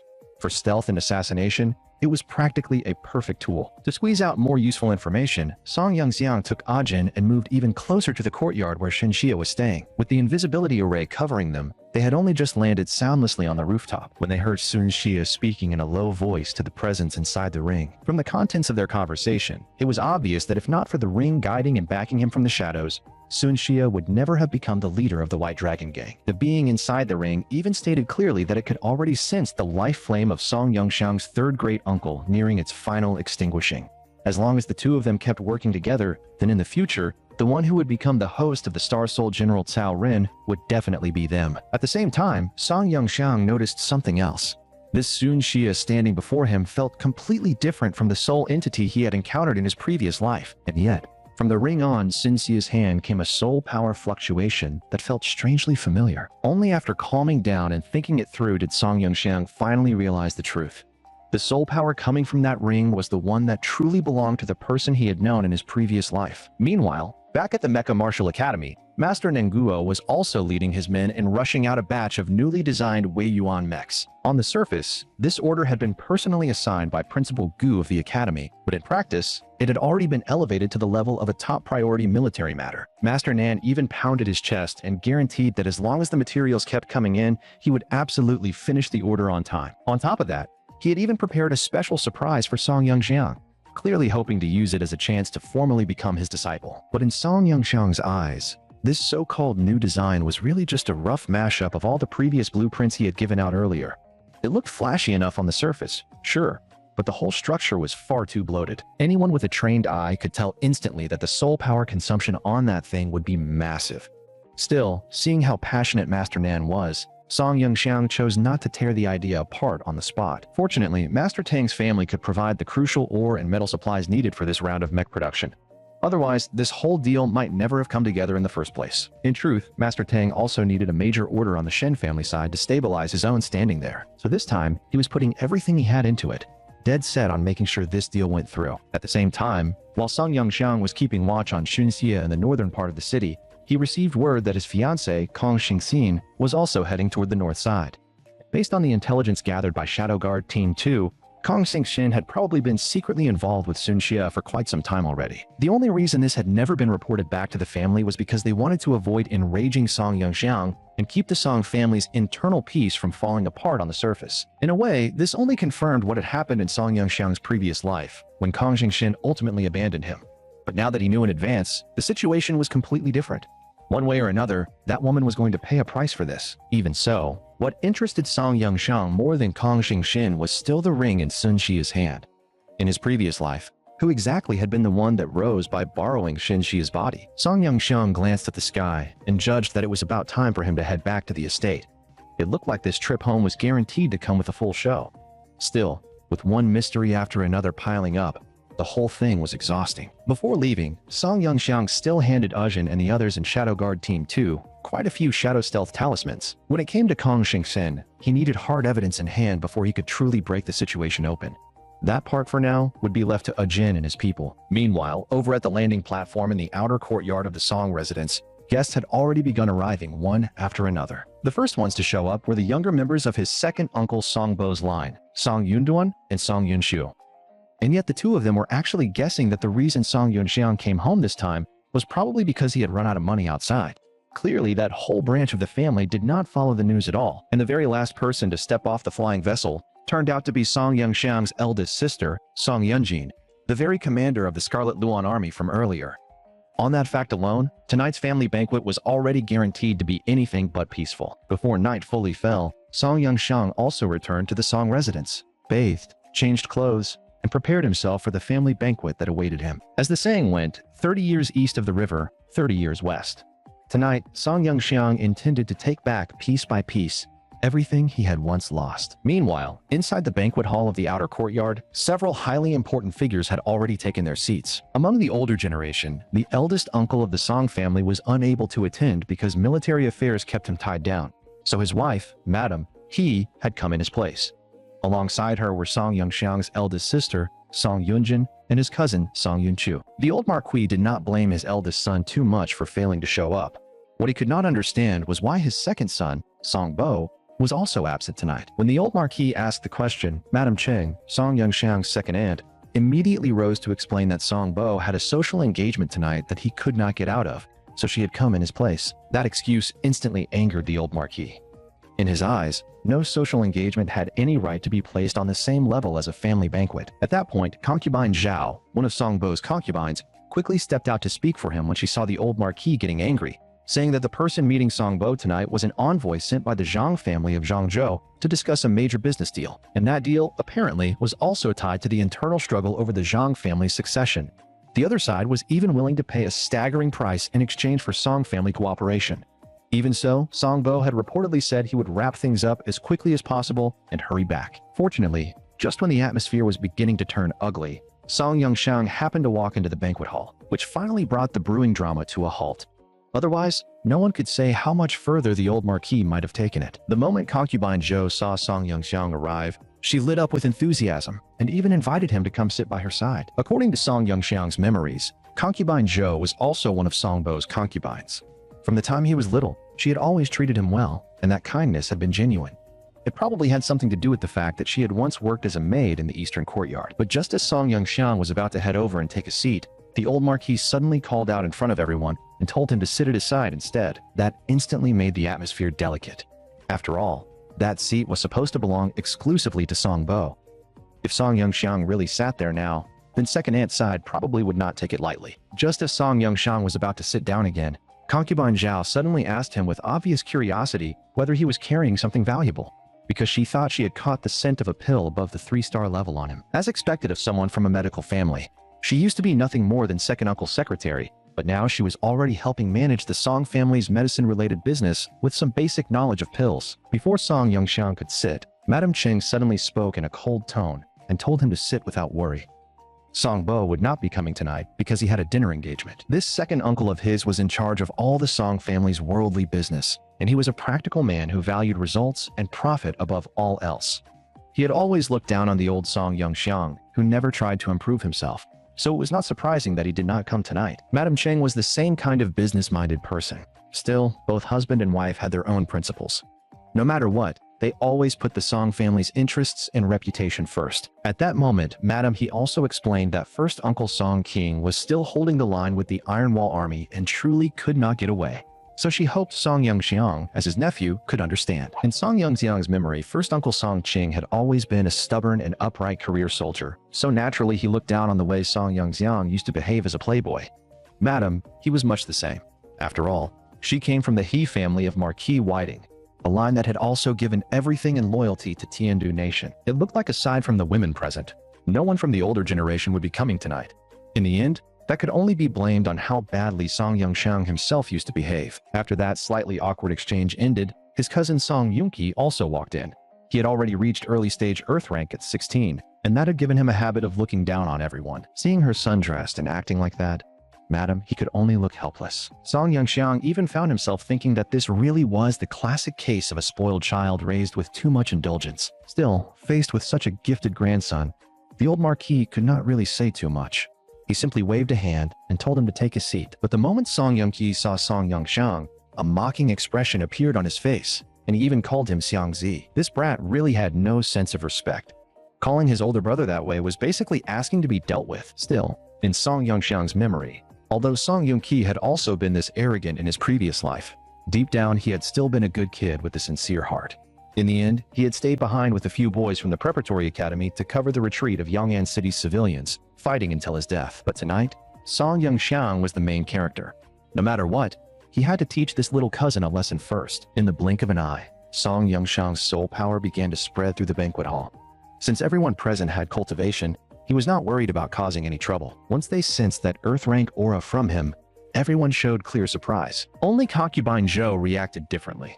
She looked at Song Yongxiang with obvious relief and pride, almost like a mother watching her son finally grow up. But Song Yunqi still refused to accept it. After all, he was also at early stage Earth rank, and he was 2 years younger than Song Yongxiang. So he still clung to the title of the Song family's #1 genius and refused to call Song Yongxiang big brother. In that case, there was no helping it. Since the brat was forcing him to show off, then Song Yongxiang had no choice but to take the pill. After swallowing an Earth Spirit pill, Song Yongxiang gave them all a live demonstration of what it meant to break from early-stage Earth rank to mid-stage Earth rank. The burst of soul power spread through the entire room like a fountain exploding upward. Now they should have nothing left to say. Did they really still think he was the same useless playboy from before?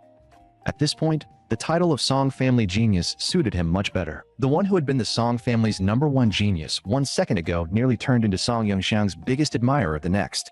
This kid really was shamelessly quick to switch sides. After learning that Song Yongxiang had pills that could help someone break through, he even said he was willing to call him grandpa in exchange for that chance. Calling him brother would work, and Song Yongxiang could accept that.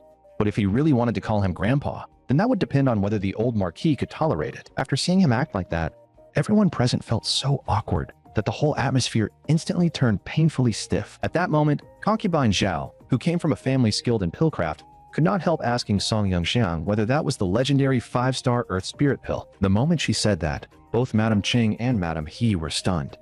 Even Tiandu Nation's royal family could not casually bring out many treasures of that level. The 5-star pill on Madam He's side of the family had been passed down through Marquis Whiting's household for more than 400 years. Madam Cheng had also recently heard that the Hong Merchant Guild had made a huge profit a few days ago by auctioning off a batch of 3-star pills after gaining the favor of some great alchemy master. If a bottle like this ended up in her and her husband's hands, then the Song family's businesses would surely prosper even more this year. What troubled her most now was how she was supposed to ask her nephew Song Yongxiang for it. At the same time, the old Marquis was also thinking that if this Earth Spirit pill were given to the backbone members of the family, then the Song family's middle-tier strength would rise by another level. Although he had already seen Song Yongxiang's pill-refining ability earlier that morning at Third Uncle's place, he was still shocked all over again at this moment. Madam He had not joined the conversation, but she also knew exactly how valuable this pill was. Normally, a single one would already be enough to become the treasured heirloom of some first-rate families. First Uncle Song Qing naturally had no need for such a pill, but for the sake of Yunjin and Yunqi, lowering her pride a little as their mother was hardly a big deal. But at this exact moment, her pride got in the way again. Over the years, First Uncle's branch had no grudge or misunderstanding with Song Yongxiang, but if she acted too warmly now, She feared people would laugh at her for being opportunistic. Yet if she stayed too cold, she feared she would never get the chance to ask. While she was still hesitating, Madame Ching had already struck first and directly pulled Song Yongxiang down into the seat beside her. Seeing Madame Ching go that far, he immediately told Song Yunqi to pour tea for his older brother Song Yongxiang and apologize. The moment those words fell, the old marquis, who had somehow become the least noticeable person at the table, suddenly realized that his tea set had vanished. In the blink of an eye, that tea set, together with Song Yunchu, had already appeared beside Song Yongxiang's seat. Good heavens, this kid really had no fear of death. Sure enough, this made the old marquis's face turn red with anger. If not for Yunqi's decent aptitude, he probably would have ended up as the main course on tonight's table. Still, under the current circumstances, Song Yongxiang intended to give him that chance, but it would depend on his recent performance. Besides, the kid really was talented. Helping him push toward heaven rank next time was not impossible. Not long after that little farce ended, Song Yongxiu and Song Yunrui also arrived together. Sharp-eyed as ever, Song Yongxiu immediately noticed that something was wrong with the seating arrangement. In her memory, why would that little good-for-nothing be sitting in her father's seat?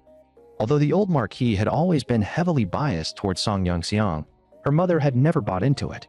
Yet now, looking at her mother's attitude, it could already be considered somewhat flattering. While Song Yongxiu was still thinking, that blockhead Song Yunrui suddenly jumped out and told Song Yongxiang to get off his father's seat. Good thing Song Yongxiu covered that idiot's mouth the very next second.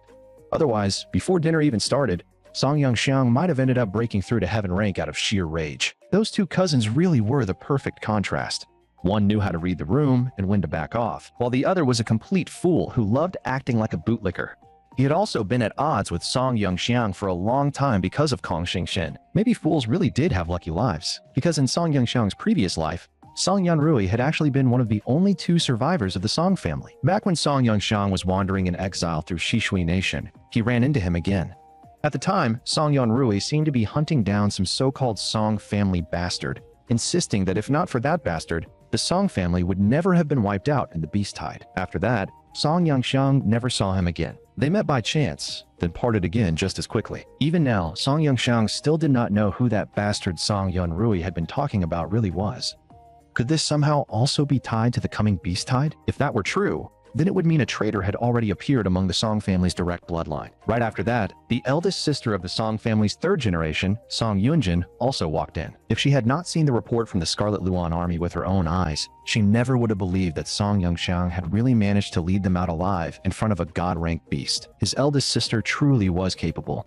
She had built up an entire Scarlet Luan army made up solely of female officers.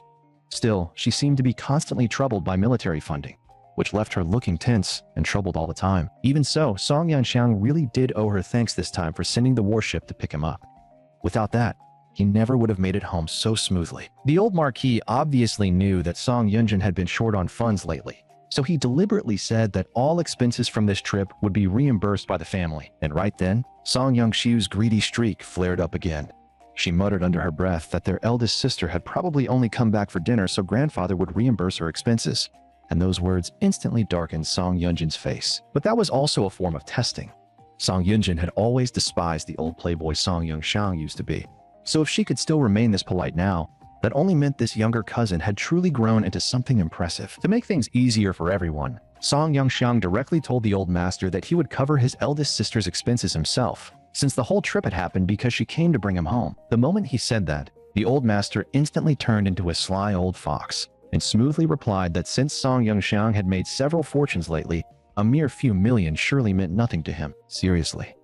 Song Yongxiang might now be poor in everything except pills and money, but the old master had thrown that burden onto him with ridiculous skill. At the same time, fourth uncle from the southern courtyard and the old marquis's adopted daughter, Song Shi, also arrived at the banquet hall. The moment this fourth uncle saw Song Yongxiang back, he immediately became excited. He even said that tonight he would treat everyone and drag old Ma out for a couple of drinks. Song Yongxiang had only just built up his new image, so there was no way he was letting it collapse like that. He really needed people to stop inviting him to that kind of thing from now on. At tonight's Song family banquet, aside from first uncle and second uncle, basically all of the Song family's third generation and household members had already arrived. This fourth uncle, Song Qiang, was the old master's youngest son. Rumor had it that he was born to the old master's second wife. In terms of cultivation, he ranked at the bottom among the brothers, and his status in the Song family had even been worse than Song Yongxiang's in his previous life. Little Aunt Song Shi was the old master's adopted daughter. In his previous life, Song Yongxiang had never really cared about where she came from. She was not yet 30, already at early-stage Earth rank, and recently seemed to have risen into management within the preparatory academy. If none of the people present were the problem, then could the traitor Song Yunrui once mentioned have been someone else entirely? Song Yongxiang just did not know whether Song Yunrui already knew who that so-called bastard really was. Maybe he should find a chance to test him. But just as Song Yongxiang was about to speak, a little girl suddenly threw herself into his arms and pouted that, when he wasn't there, nobody took her out for good food. This little girl was Song Yunhua, the daughter of second uncle and concubine Zhou. Among all the Song siblings and cousins, she was one of the people closest to Song Yongxiang. At the same time, Song Yunzhao, the daughter of second uncle and concubine Zhao, also appeared behind him. It was said that back then, concubine Zhao had risen from being second uncle's secretary to becoming his concubine largely because of this daughter. But the girl herself was quiet and reserved, exactly the kind of person Song Yongxiang was worst at dealing with. When Song Yongxiang asked Yuanhua whether she wanted to sit together, she answered in a strange, teasing tone that every person who sat in that seat ended up getting ruthlessly fleeced by grandfather. Song Yongxiang was instantly speechless. If this girl had shown up earlier, he might have escaped this disaster. Forget it. He would just treat it as spending money to ward off trouble. Once everyone had taken their seats, the old master told the stewards to fill all the cups, and tonight's family banquet was finally about to begin. The second Yunqi heard that wine was being poured. He immediately raised his hand and volunteered to serve Song Yongxiang.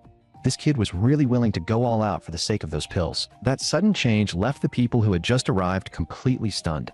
Song Yunqi was usually proud and aloof, so seeing him suddenly act like this was genuinely bizarre. At the same time, Uncle Song Mu reminded the old marquis that the Kong family from Yong'an City had not arrived yet, so pouring the wine now might be a little early. The old marquis was probably just too happy today. Judging from his expression, he seemed to have completely forgotten about it. Still, the Kong family was at least the ruling family of a city and part of the court system, so they had to be given some face. The old marquis therefore told everyone to wait a little longer. The moment he heard that the Kong family was coming, Song Yunrui immediately perked up. Even now, he still treated Kong Jingshin like some kind of goddess. Seeing that, Song Yongshu immediately told him to behave himself. No matter what, Kong Jingshin still had a marriage contract with Song Yongxiang, so she was not someone he should be talking about so casually. But that idiot shamelessly replied that Kong Jingshin did not even like Song Yansheng, and that once he broke through to Earth rank, he would ask the old master to switch the engagement over to him instead. Song Yongshu genuinely could not understand why her brother liked Kong Jingshin so much. She had long since seen that woman for exactly what she was, but Song Yunrui only shot her a look and told her to go think about it herself. The scenery there really was wide open and flat enough that instantly pushed Song Yongshu over the edge. She rolled up her sleeves and looked ready to beat Song Yunrui on the spot. Seeing that the situation had turned bad, Song Yunrui immediately grabbed Steward Song Shui and claimed he was going to the front gate to receive City Lord Kong, clearly using it as an excuse to run. Not long after he left, King Dai came to report to Song Yongxiang and the old marquis that team leader Ma had returned and wanted to deliver some news in person. He was already waiting in the side hall. When Song Yongxiang and the old marquis arrived at the side hall, Ma Jinhua immediately handed over the photos he had just taken. After Song Yongxiang left the northern part of the city, that scheming Kong Jingshin had actually brought both her father and grandfather to examine Shinxia in person, and the behavior between the two of them had been extremely suggestive. On top of that, the Song family's planted source inside the Kong family had learned that old Master Kong, fresh off his heaven rank breakthrough, was already planning to bring Zujia in as a live-in son-in-law. He even intended to publicly break the engagement with Song Yongxiang during tonight's family banquet. That old man had gone so far as to declare that he wanted to measure strength with the Song family. After seeing the photos and hearing the recording, everyone present was left speechless. A man who had only just broken through to heaven rank actually dared to talk like that. Did he really think the Song family was made of paper? The old marquis then asked Song Yongxiang for his opinion. If Song Yongxiang insisted on keeping the marriage contract, the Song family did not mind revealing a few hidden cards to put on a show. But in Song Yongxiang's view, none of that was necessary.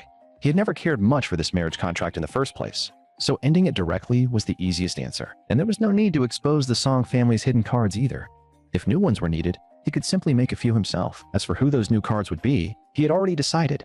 Ajin, Aga, and King Dai, the three people in this very room. Right now, he intended to push all three of them into heaven rank and then send them under his orders to test just how hard old Master Kong's wrists really were. And while Song Yongxiang was helping Ajin, Aga, and King Dai raise their cultivation, Song Yongqi was outside the side hall, pressing himself against the door and trying to eavesdrop. But Song Yongxiang had already set up a high-level isolation array in the room, so he was certain Song Yunji could not hear a thing. Seeing him act like that, Song Yunjin immediately grabbed his ear and told him to stop embarrassing himself. But right at that moment, two heaven-rank breakthrough surges of soul power burst out from inside the side hall. Everyone in the main hall felt it clearly. The two siblings at the doorway felt it most directly, especially since they had also been present when first uncle made his breakthrough before. Song Yunxiu looked at the shocked expressions on their faces and immediately realized that something was wrong. At that point, she was almost certain now that this cousin of hers had really become someone extraordinary. At the same time, once Song Shi felt that aura, her expression turned a little strange, and fourth uncle beside her also asked with the same strange look whether she was all right.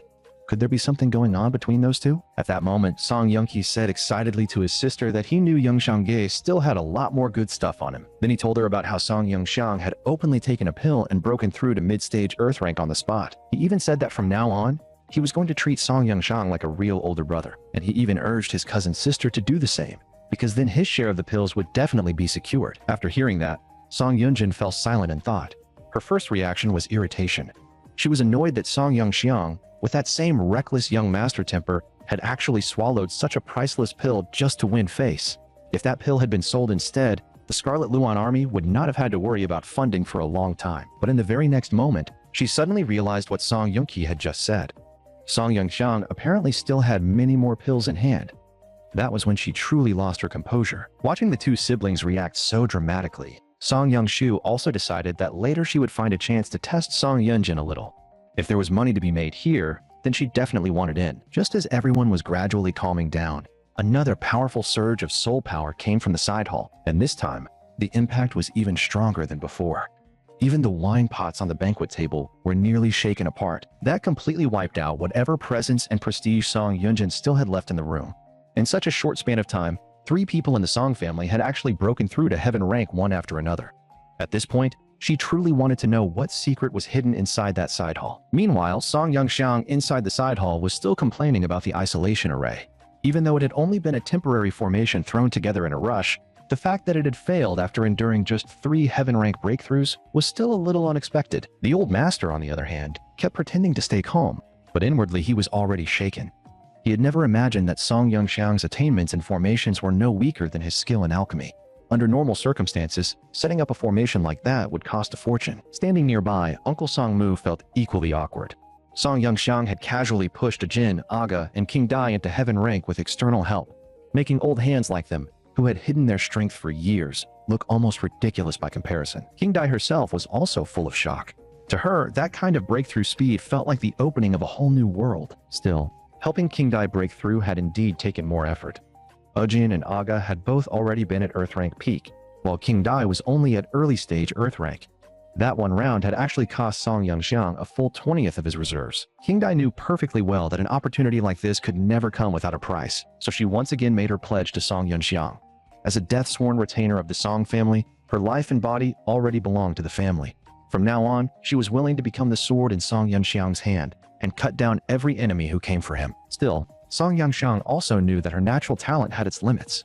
From here on, it would be better for her to cultivate steadily and step by step. At the moment though, King Dai looked filthy enough to hurt the eyes, so Song Yongxiang had a sudden idea and directly used a purification array on her for a full, deep clean and proper like that. She finally looked the way the head maid of the eastern courtyard of the Song residence was supposed to look. At the same time, Ajin and Aga had already stabilized their cultivation. Next, it was time to figure out how to flex a little in front of the Kong family. But after breaking into heaven rank, Ajin suddenly told them that the soul power inside his body seemed to be connecting to something in the sky. That immediately caught Song Yongxiang's attention.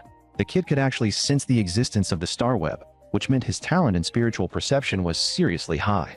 Later on, getting him a mech built to enhance perception-type weapons would definitely be worth it. Before Ajin could wonder any further, the old master answered first, saying that it was the heavenly Tao. He was probably worried that Song Yongxiang might blurt out the truth about the star web. Still, heavenly Tao really was the common name used across several continents, since most saint rank cultivators and a few heaven rank ones could sense it. With everything basically ready, Aga immediately proposed that he and Ajin should just go grab the Kong family's heaven rank expert and beat him up first. That was completely unnecessary. There was still no need to openly fall out with the Kong family. Song Yongxiang's original idea was simply to let the 3 of them show some muscle and intimidate the Kong family. If the matter could be resolved in a mild and low-key way, That would be best. After hearing that, Ajin quickly suggested that the three of them change into the gate guard uniforms of the Song residence's eastern courtyard, greet the Kong family as honored guests, and casually flex a little in the process. The moment Song Yongxiang saw how quickly the kid caught on, he knew Ajin had a bright future ahead. The old master also approved of the plan. The Song family had kept a low profile for more than 10 years. It really was time to show the outside world a little of what they could do. If nobody dares test it, how would they know who really has the longer reach? Meanwhile, over at the landing platform in the outer courtyard of the Song residence, that bootlicker Song Yunrui was already standing there with a group of people, eagerly waiting for his manipulative goddess to arrive. But right at that critical moment, 3 crisp footsteps suddenly echoed through the air behind them. The sound scared Song Yunrui and the others badly, and when they turned around, they discovered that those heaven-rank experts were actually dressed in the uniforms of gate guards from the Song residence's eastern courtyard. Heaven-rank gate guards personally coming out to receive guests.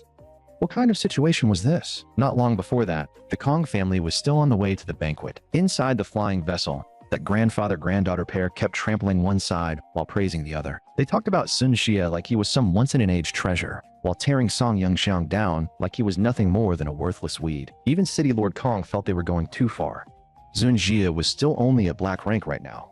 With that level of strength, he would not even qualify to serve as a guard in the City Lord's manor. But the old man shot back that he had sensed a faint transcendent aura on Sun Xie, and that the boy might really become the host of the Star Soul General Seo Rin in the future. That statement really did shock City Lord Kong, but since he himself was only Earth rank, he still did not dare fully trust his father's judgment. Seeing the doubt on his face, Old Master Kong stated firmly that with his heaven-ranked spiritual senses, there was absolutely no way he could be mistaken. He had felt that same transcendent aura before on that person, so this could not be wrong. Even so, people could not make decisions based on feeling alone. As the Lord of Yangmen City, Kong fans still believed there was no need to completely fall out with the Song family tonight. If Xunxia was lying to them, there would be no turning back. The moment she heard her father questioning brother Sun Xia, Kong Xingxin blew up on the spot. In her heart, brother Sun Xia would never deceive her. If anyone was lying, then it was Song Yongxiang, who used crooked tricks to pose as the host of the Star Soul General Zuo Si and fool everyone. At that point, Old Master Kong stepped in to stir things up as well. He said that if Song Yongxiang turned out to be the same worthless mess he used to be, then he would flip the table on the spot and cut ties without hesitation, which would also give him the perfect excuse to blow up. But if Song Yongxiang really was the host of the Star Soul General Zuo Si, then they would have Kong Jingxin keep stringing him along on the surface while they secretly nurtured Sun Xia and slowly moved against the Song family's assets from the shadows. The moment that plan was laid out, Kong fan agreed on the spot. In the end, the old fox had finally shown his real tail. Naturally, Kong Xingxin was not pleased to hear her grandfather say that. She kept quiet on the surface, but inwardly she had already decided that she was going to cause real trouble at the Song family banquet tonight. If Song Yongxiang had not known about their schemes, that would have been one thing.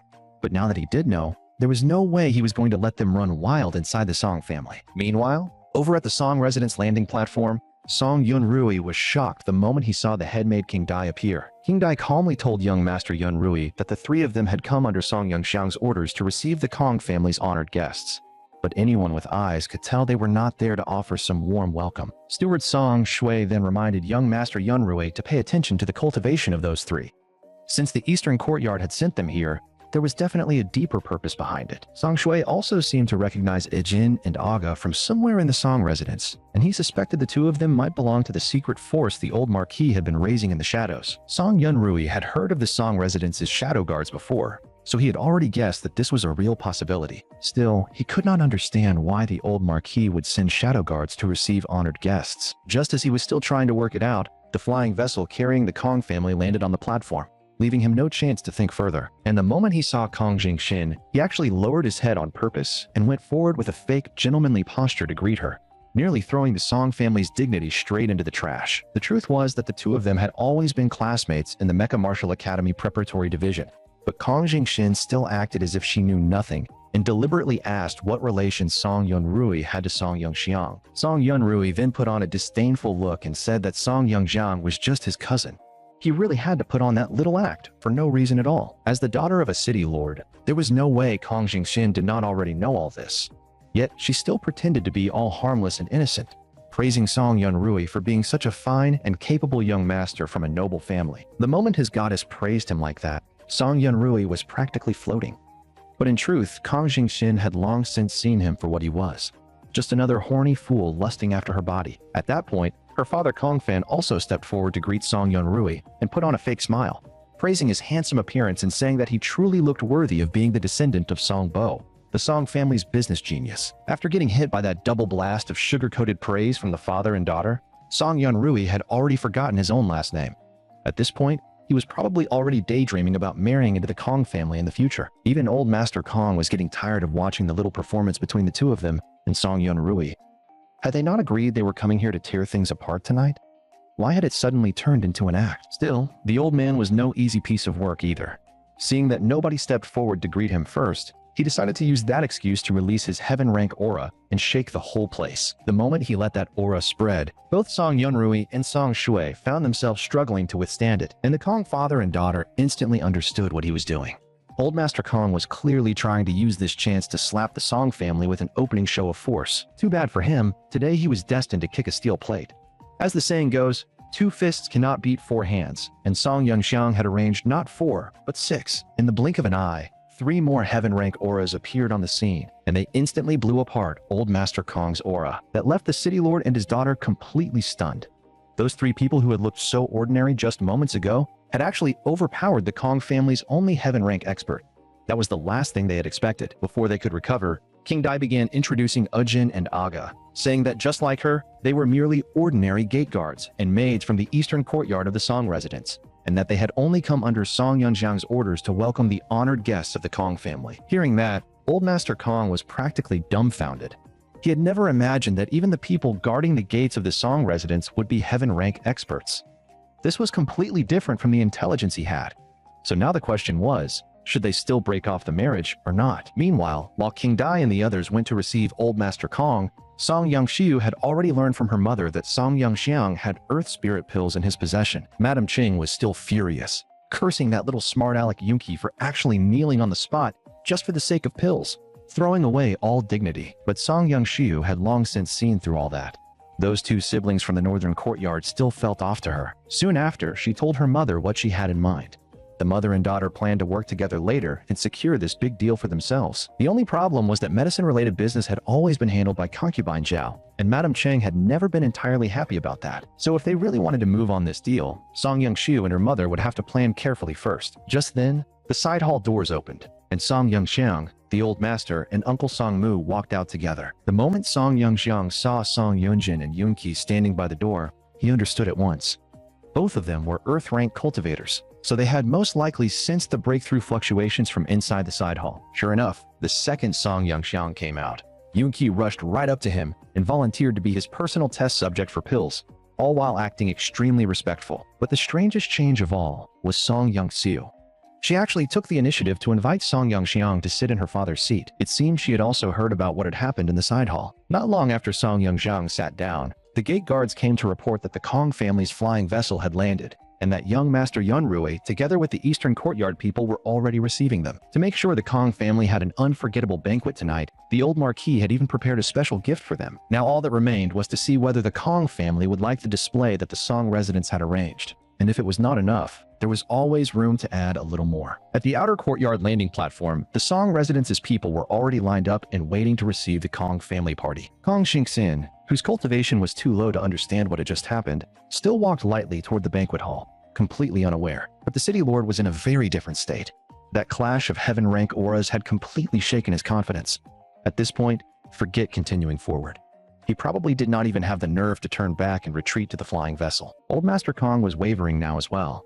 In front of him stood 3 heaven rank experts from the Song family, who were all absurdly young, and all 3 of them were still dressed like servants. The only conclusion he could come to was that the Song residents must be using some crooked trick to fool him. Otherwise, how could such young heaven rank cultivators possibly exist and still be willing to serve as subordinates in the Song family? Convinced that he had seen through the truth, he called Kong Fan to come with him and kept walking inside.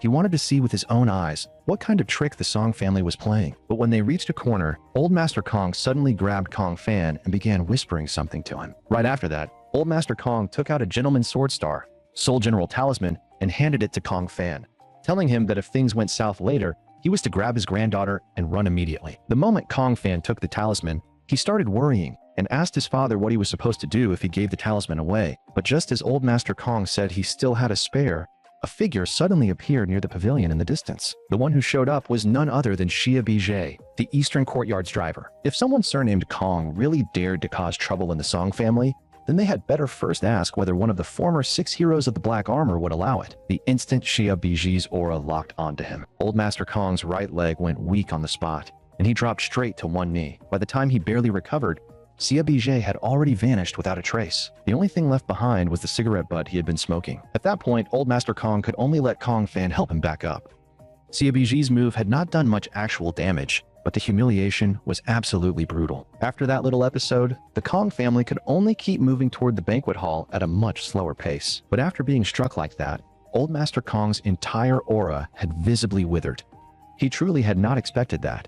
Beyond those 3 young heaven rank experts, the Song family was still hiding even stronger monsters in the dark. And while he was still thinking about all of this, he suddenly felt another unfamiliar yet powerful aura lock onto him again, forcing him to turn and look in that direction. The sight nearly scared the life out of him. From the shadows at the alley entrance, the figure of a man sitting in a wheelchair slowly emerged. If old Xia had already come out to play, then old Ma was naturally not about to stay hidden. The Song family's anger was not something that could be settled so easily. This time, Old Ma locked directly onto Old Master Kong's heart. If the man dared to covet the Song family's assets, then he could consider his heart fair game. The shock of that second hit was too much. The aging Old Master Kong coughed up blood on the spot. After Kong Fan helped him back to his feet, he turned to look toward the alley once more, only to find that Old Ma had already disappeared like a ghost. In truth, King Dai had been able to vaguely sense both of those incidents just now. She had already noticed something while still back in the Eastern Courtyard, but she had not expected the 2 of them to really make a move today. And on the distant tower, Song Mu had also quietly appeared behind them.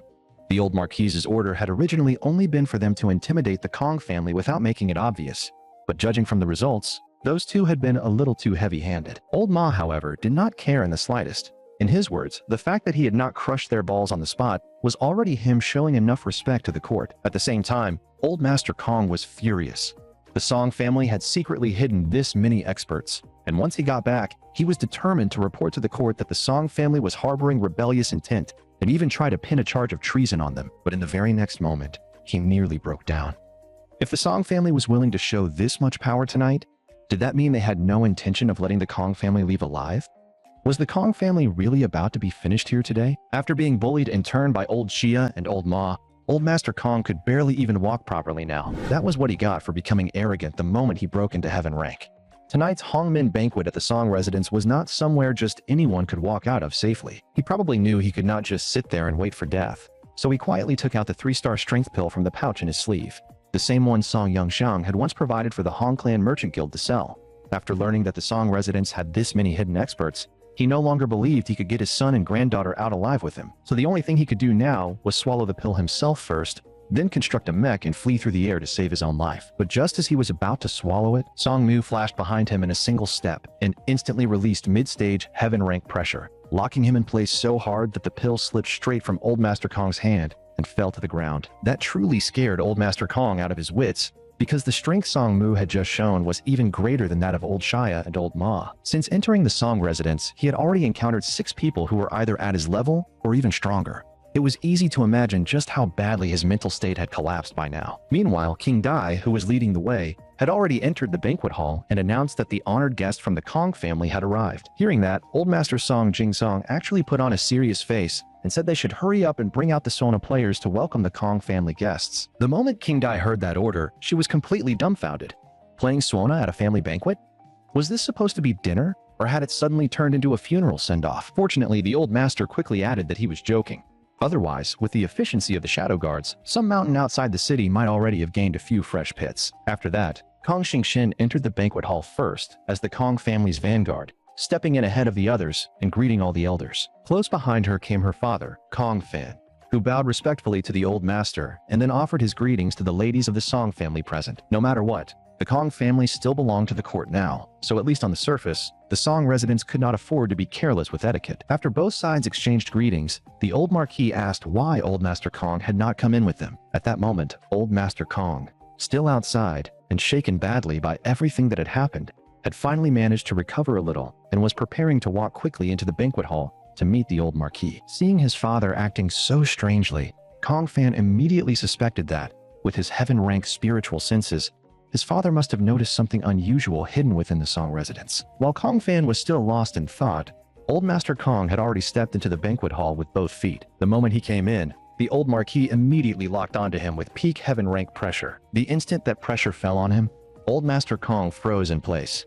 An early-stage heaven rank being targeted by a peak heaven rank might as well be one step away from instant death, so he did not dare make a single unnecessary move. But at that exact moment, his useless legs knocked into each other, and with a loud thud, Old Master Kong actually dropped right at the entrance of the banquet hall, like he was bowing everyone a New Year greeting. Seeing that, even Kong Xingxin was stunned.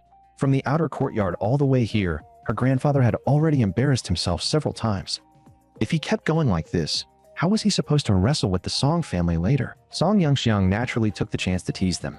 The Kong family may have arrived a little late, but for Old Master Kong to punish himself like this was really unnecessary. The moment he said that, the entire third generation of the Song family burst into laughter. To ease the humiliation, Old Master Kong could only force himself to say that he had simply been too excited to see the old Marquis and accidentally tripped. Seeing that, the old Marquis's anger faded by half, and he even gave Song Yongxiang a thumbs up. In truth, the old man had tripped because Song Yongxiang had already set a formation at the entrance as thin as a thread. Song Yongxiang shot the old Marquis a look in return.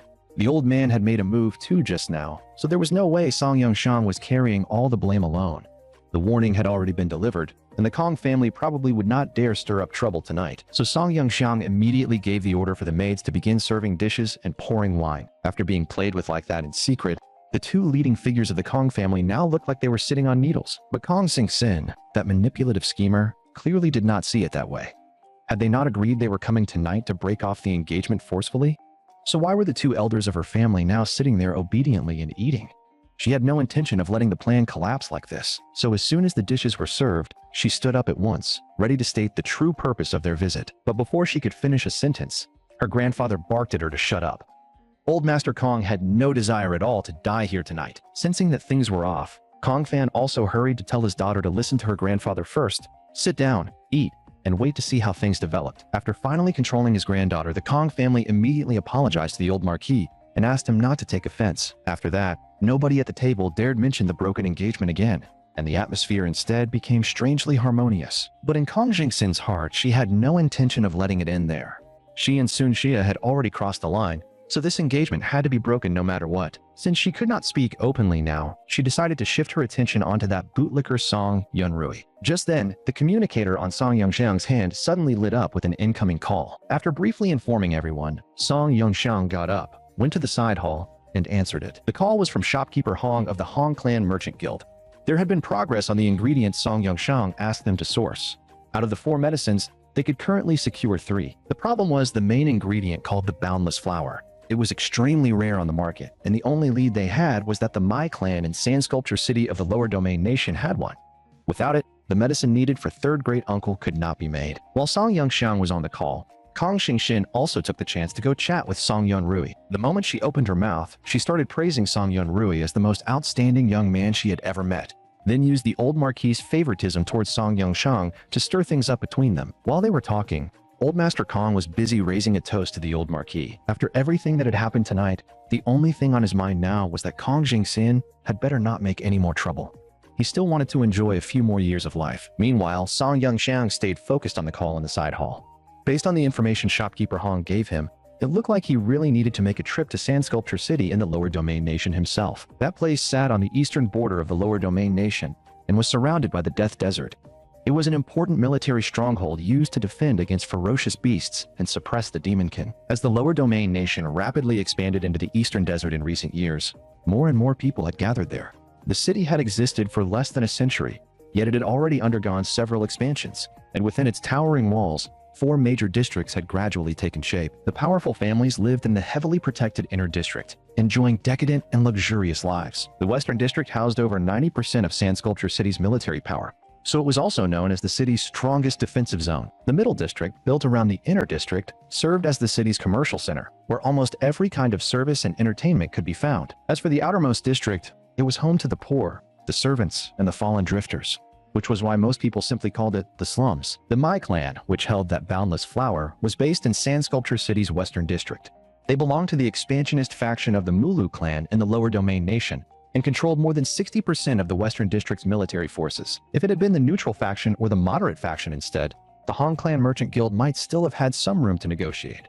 But the expansionists had always been hostile toward Tiandu nation merchants, which made this much harder. Aside from the boundless flour, the rest of the ingredients could probably be delivered to the Song residents in about 10 days. However, the Samoan clan, which controlled those ingredients, did not accept money.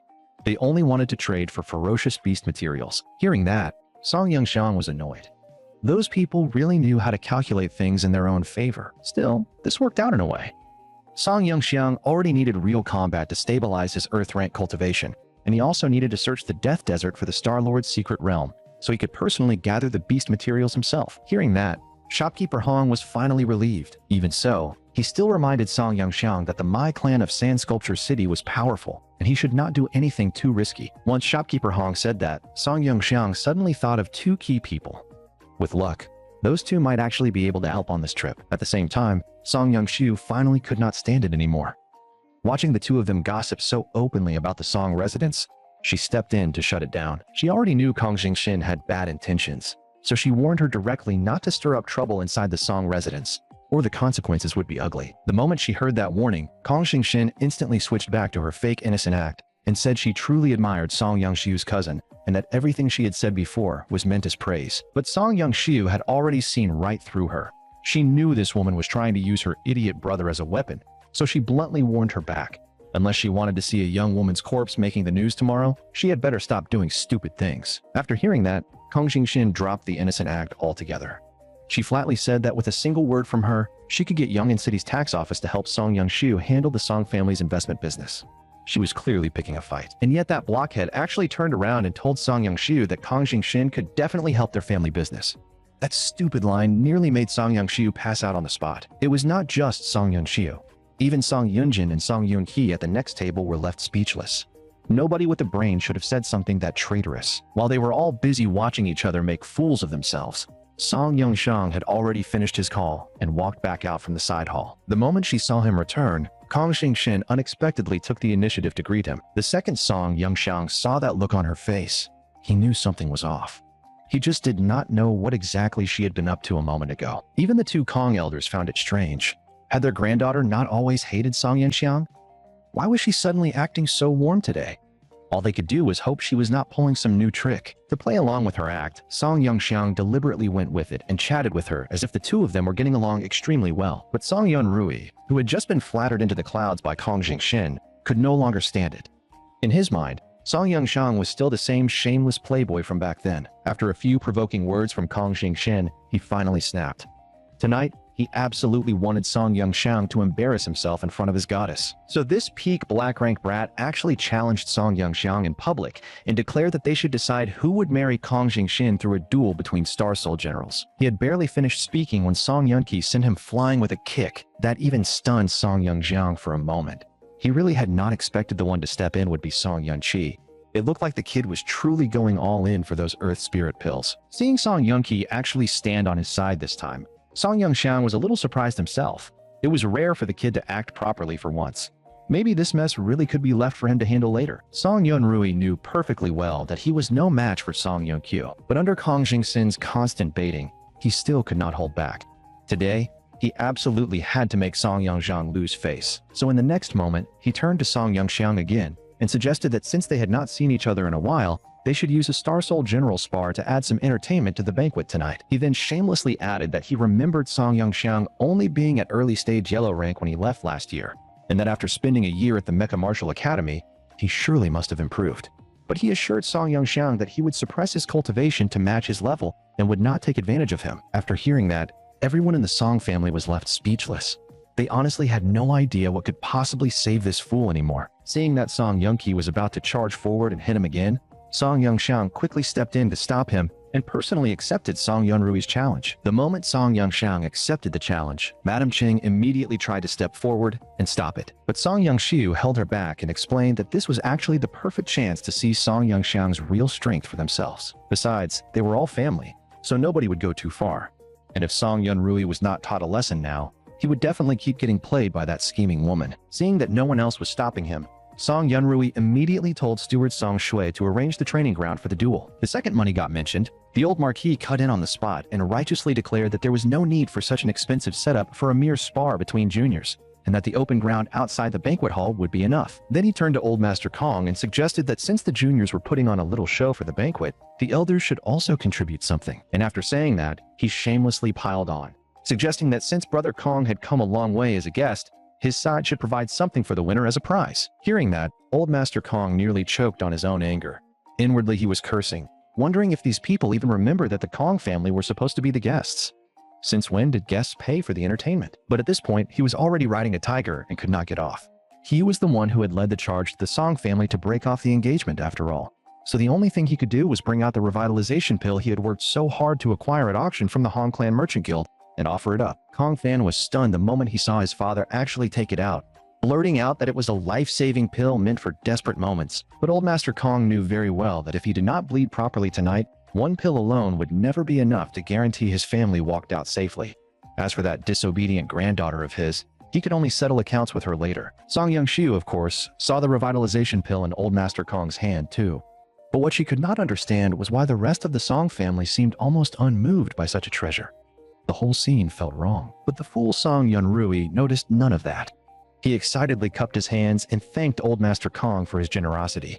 At least he had not wasted all his time reading. He knew exactly what the revitalization pill could do. As long as someone had not fully breathed their last, it could drag them back from death's door. On a battlefield, that was basically half an extra life. In his eyes, this was the deal of a lifetime. He could win the girl and the treasure at the same time, and he was so excited he was practically drooling. He had already started planning to present the pill to his father in Kong Jingxin's name afterward, then have his father beg the old master to switch the engagement over to him instead. If that happened, he could marry his goddess properly, have children with her, and live happily ever after. Just imagining it was enough to make him thrilled out of his mind. Meanwhile, Kong Jingxin had already noticed that the look in her grandfather's eyes carried a faint killing intent. Clearly, making him pay this price had already made him furious. Still, Song Yunrui was stupid enough to be useful.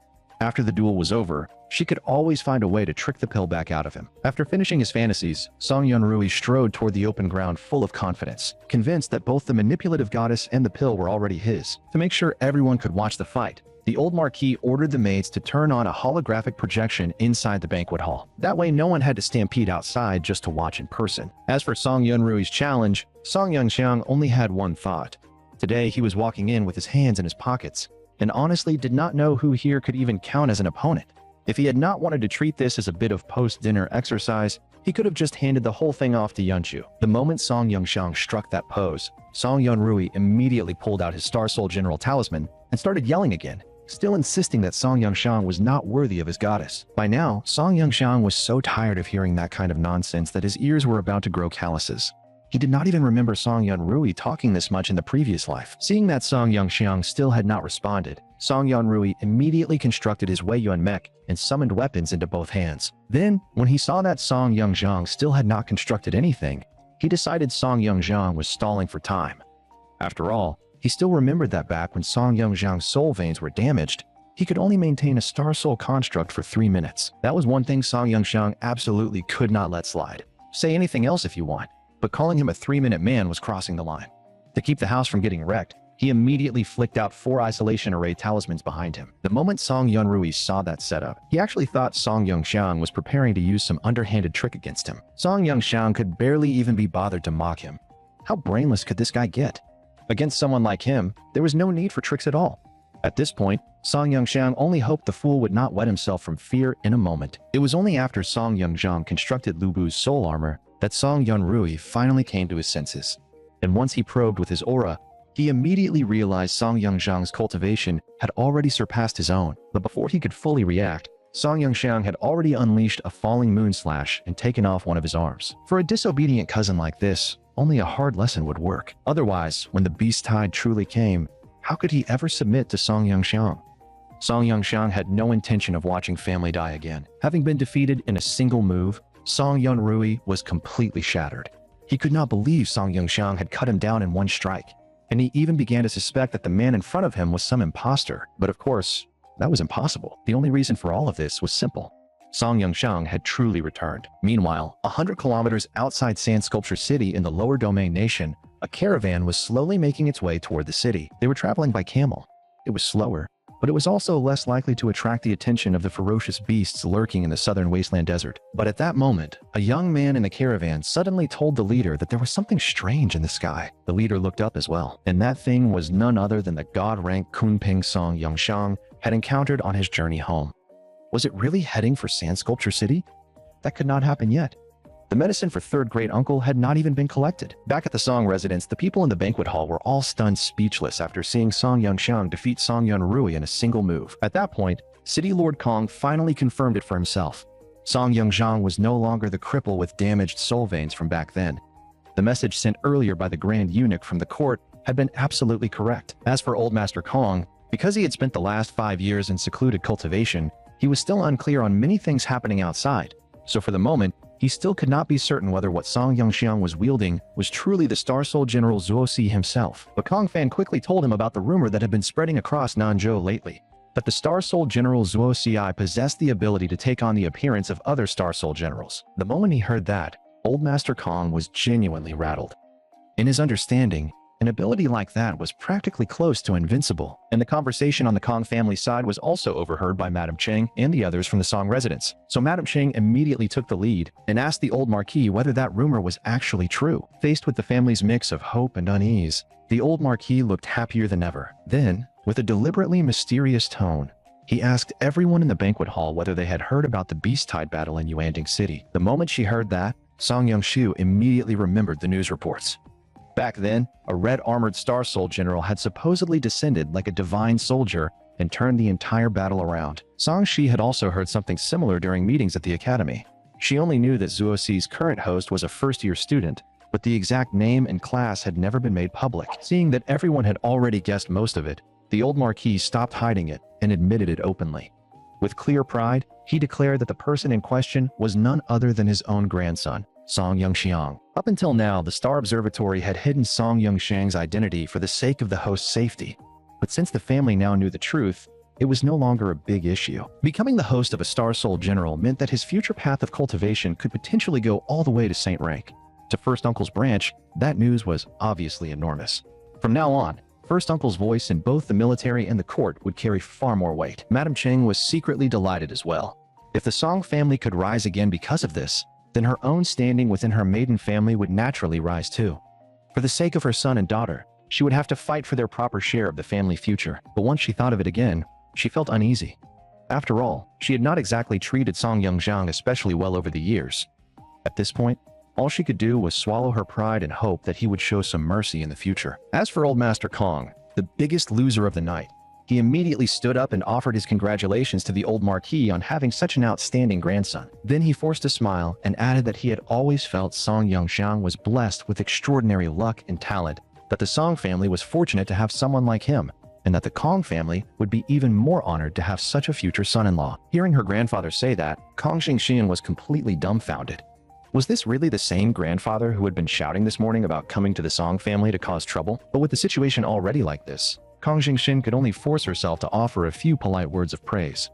In her heart, though, she still firmly believed that Brother Sun Xie was stronger than Song Yongxiang. The old Marquis naturally understood the Kong family's shameless attempt to save face, so he smiled and answered that this was a blessing earned by the Song family's ancestors, while whether it would be a blessing or disaster for the Kong family was another matter entirely. Just as the atmosphere was turning awkward, little Aunt Song Shi suddenly noticed that, on the screen, Song Yunrui had actually gotten back up and was preparing to counterattack. Even after losing an arm to Song Yongxiang in a single move, he still refused to admit the gap between them. He was even convinced that Song Yongxiang had used some kind of trick to fool everyone. Then he operated his mech and launched a move called Armor Sever Reconstruction, determined to crush Song Yongxiang's so-called cheap tricks once and for all. To be fair, that move really did count as a high-level combat technique. This kind of reconstruction required both highly complex calculations and extremely precise construction control.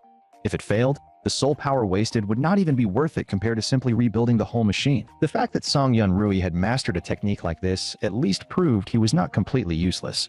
He did have some real skill. Since that was the case, Song Yongxiang could not be bothered holding back anymore.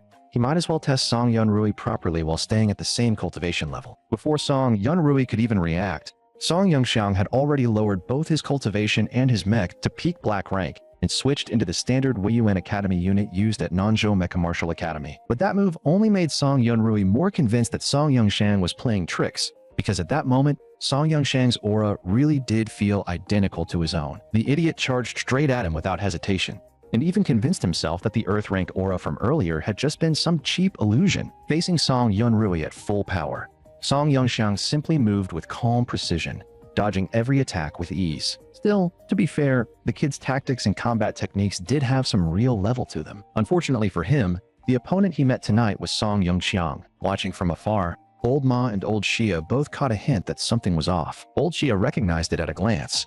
The movement technique Song Yongxiang was using was clearly one of the Black Armor Guard's exclusive footwork arts. Old Ma was just as puzzled, because as far as he knew, no one in the Song residence besides the two of them should have known it. So the two quickly guessed that maybe that little girl had contacted Song Yongxiang in secret at some point. As for Song Yongxiang, he had already grown bored of this match. It was time to end it. The best way to beat someone was to crush them using the same kind of move they relied on. Otherwise, a guy like Song Yunrui would just keep refusing to accept it. To his credit, Song Yunrui was not completely stupid. The moment he saw Song Yongxiang leap into the air, he crossed both swords in front of him and prepared to block, but he was still too naive. Song Yongxiang had only copied his style to lower his guard, then used a sudden stop in his movement technique to slip instantly around to his back. Then came a brutal kick. That kind of timing and instinct, forged through years of real combat, was not something a rookie like Song Yunrui could ever have predicted. After being kicked flat to the ground, Song Yunrui immediately started shouting that Song Yongxiang had used dirty tricks to toy with him. But on a real battlefield, nobody was going to stop and argue fairness with him. In response, Song Yongxiang directly showed his disgust. This useless, furious tantrum Song Yunrui was throwing was nothing but an embarrassment to the Song family. Still, this also happened to be a good chance to test him a little further, so Song Yongxiang deliberately provoked him, saying that he should stop wasting time on paper theories and flashy moves that looked good but did nothing. Or else it was no wonder. Second uncle never thought much of him. Compared to that bastard, Song Yunrui was far too lacking. The moment he heard the words "that bastard," Song Yunrui stiffened inside his mech. He instantly panicked. How did Song Yongxiang know that person existed? Could it be that his sister's suspicions had all been right? Watching from outside, his older cousin also fell into thought. She could tell Song Yongxiang's combat experience was incredibly seasoned, which made her even more curious about what exactly he had gone through over the past year. King Dai, who was also watching from outside, showed unmistakable admiration. The young master she now served had already become a completely different person from before, but when she snapped back to attention, she suddenly realized that Uncle Song Mu, who had been standing behind her all this time, had vanished. In truth, Song Mu had not gone far. He had simply used a single-step movement art to appear beside another cluster of onlookers not far away. The moment he appeared, Old Ma started complaining at once, telling him to stop acting like a ghost and always appearing behind people without warning. Song Mu did not even bother responding to that complaint. Instead, he sternly demanded to know when Old Ma and Old Xia had taught young Master Yongxiang the Black Armor Guard movement technique. Seeing how serious he was, Old Ma immediately denied it. He and Old Shai had spent all these years hiding their names and living quietly because they feared that person above might suspect the Song family still had ties to the Black Armor Guard. After that, Old Ma voiced the conclusion he and Old Xia had come to. This matter might be connected to Dalan, the current commander of the Black Armor Guard. But Uncle Song Mu felt that did not make much sense. Over the years, Commander Dai had poured an enormous amount of effort, both openly and in secret, into rebuilding the Black Armor Guard. If something like this came to light, the consequences would be serious. Old Xia, on the other hand, told him to stop overthinking it. It was only a movement technique, not some absolute state secret.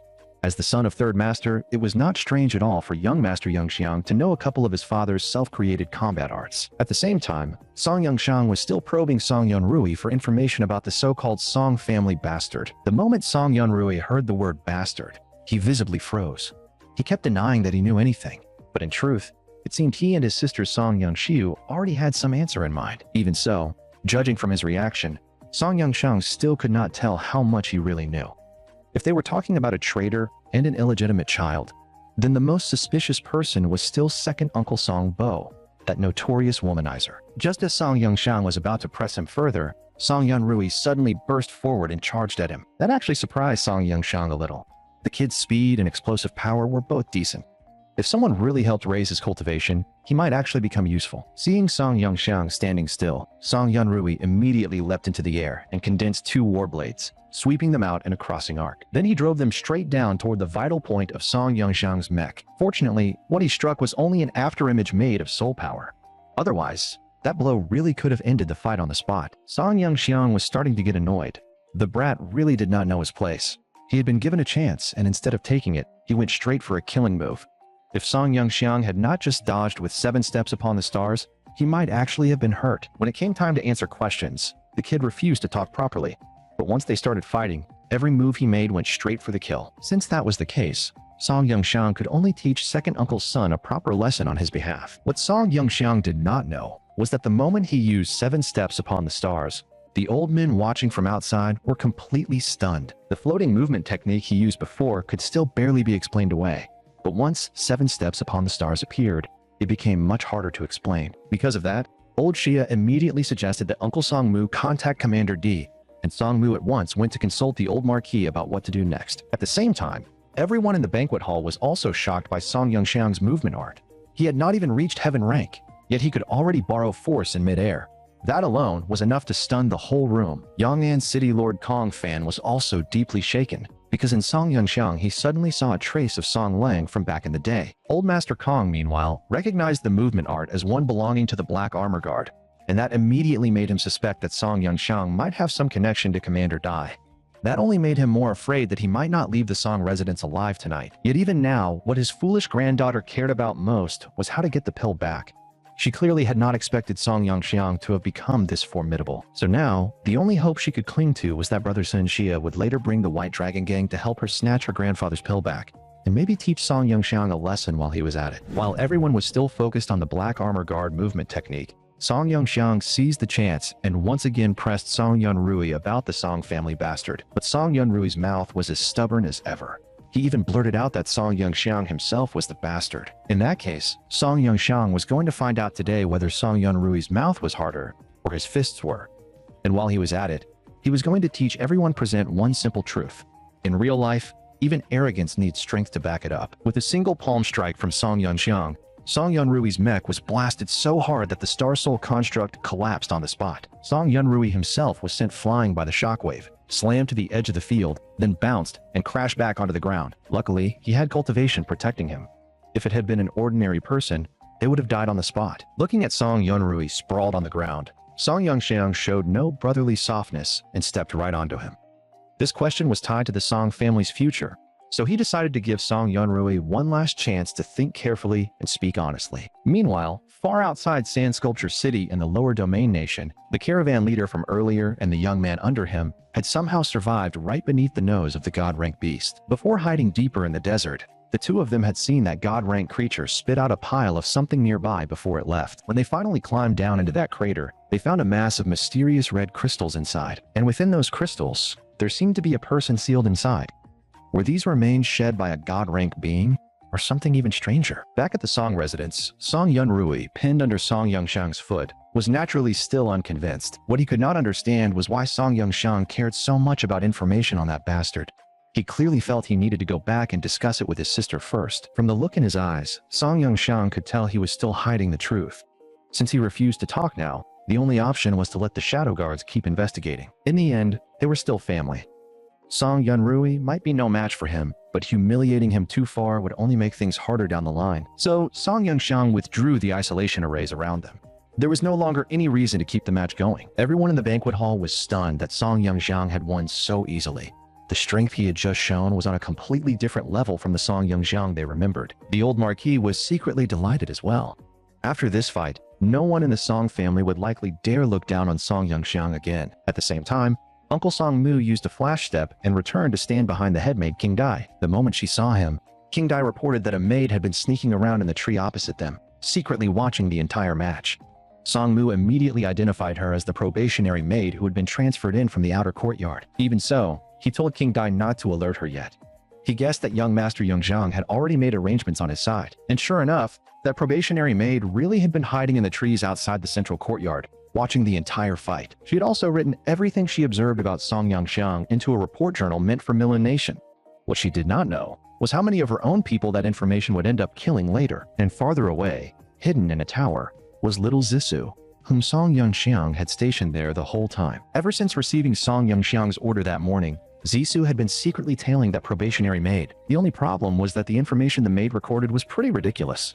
It was not that there were no main points at all, but very little of it was actually useful. The moment the match ended, the old Marquis immediately took Old Master Kong's 3-star revitalization pill and gave him no chance to back out. Then the shameless old fox grinned and asked Old Master Kong whether the match had been entertaining and whether the prize had been worth it. Old Master Kong was already stuck deep in the mud and had no room to say otherwise, so he could only bitterly praise Song Yongxiang's strength and then add that Song Yongxiang and his granddaughter were truly a perfect match. Good thing Song Yongxiang had returned in time, because he wanted no part of that nonsense.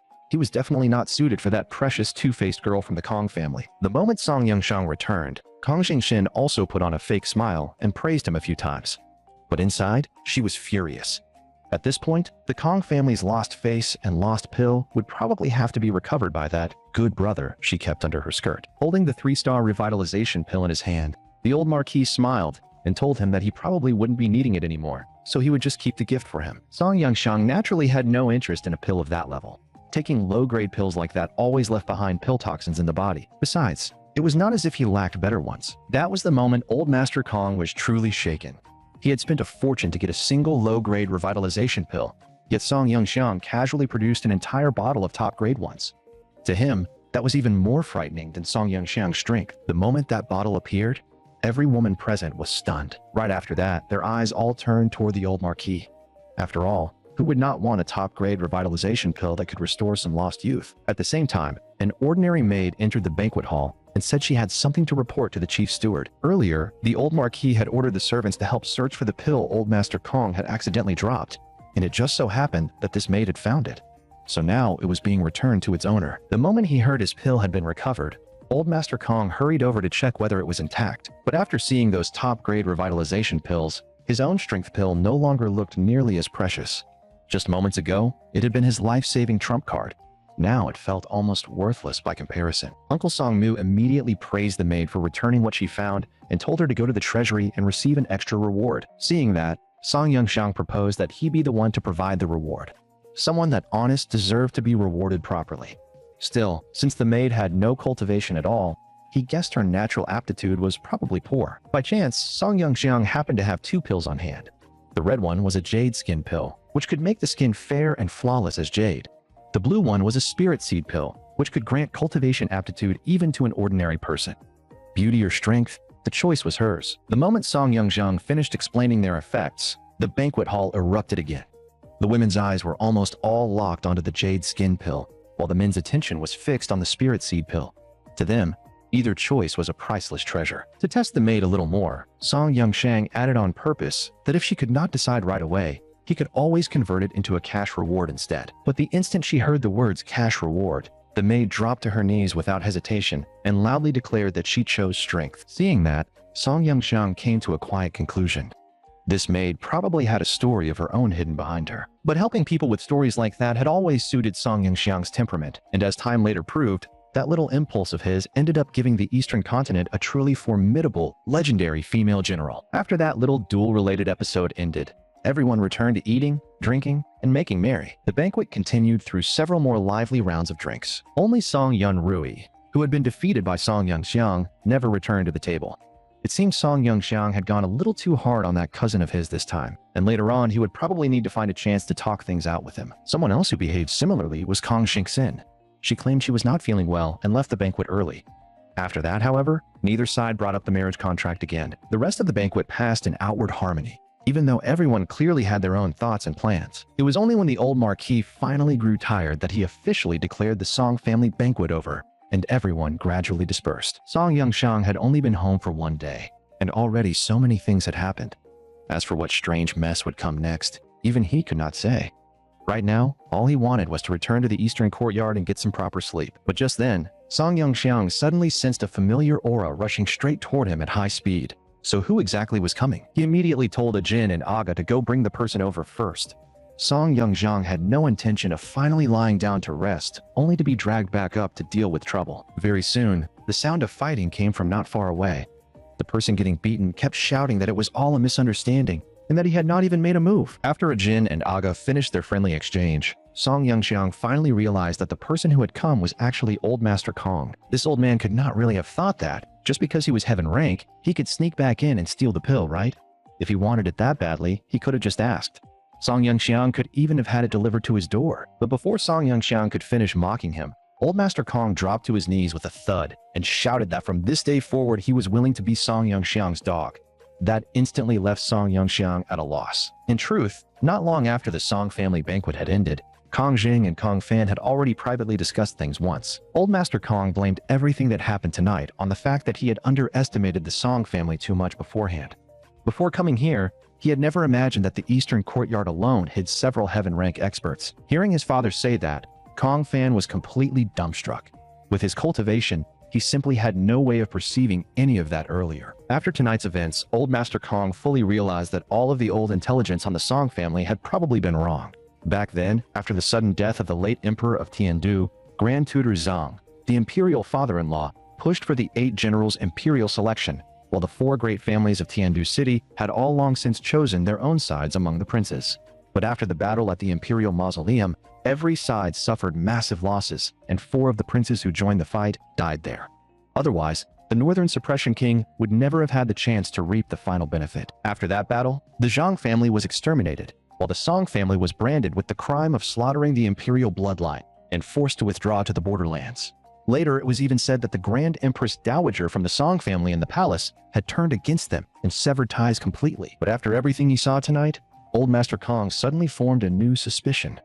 What if the Song family had retreated from the very beginning, only to advance later, hiding in the borderlands while quietly building strength? And if that old Song ancestor had not truly fallen back then with Song Yangxiang added on top of that, the Song family's rise again would no longer be a fantasy. After hearing that speculation, Kong Fan felt his whole mind go numb. He too had begun wondering that, if the Song family truly stood on the verge of rising again, where exactly should the Kong family place its bet? At that crucial moment, Old Master Kong said only one thing to Kong Fan, telling him that in a person's life, there are only a few choices that truly matter, and this time, the Kong family could not afford to choose wrong. And after that came the scene of Kong Zheng personally jumping off the flying vessel and turning back to throw himself at the Song family's side. That, however, left Song Yangxiang with a bit of a headache. Should he accept him or not? Meanwhile, over at Yang'an Restaurant, Song Yangxiang's second uncle, Song Bo, was entertaining young Master Zhang from Zhangzhou over dinner. And at that moment, young Master Zhang was lavishing praise on the jar of aged wine Song Bo had brought out. He even said it was a rare heavenly treasure among wines, and asked where Song Bo had bought it, saying he wanted to bring a few jars back for the ancestor of his family to taste. Hearing that, Song Bo could not help recalling old memories. This wine had originally been brewed by his third brother back when the Song family still lived in Tiandu City, but that brewing method had long since been lost.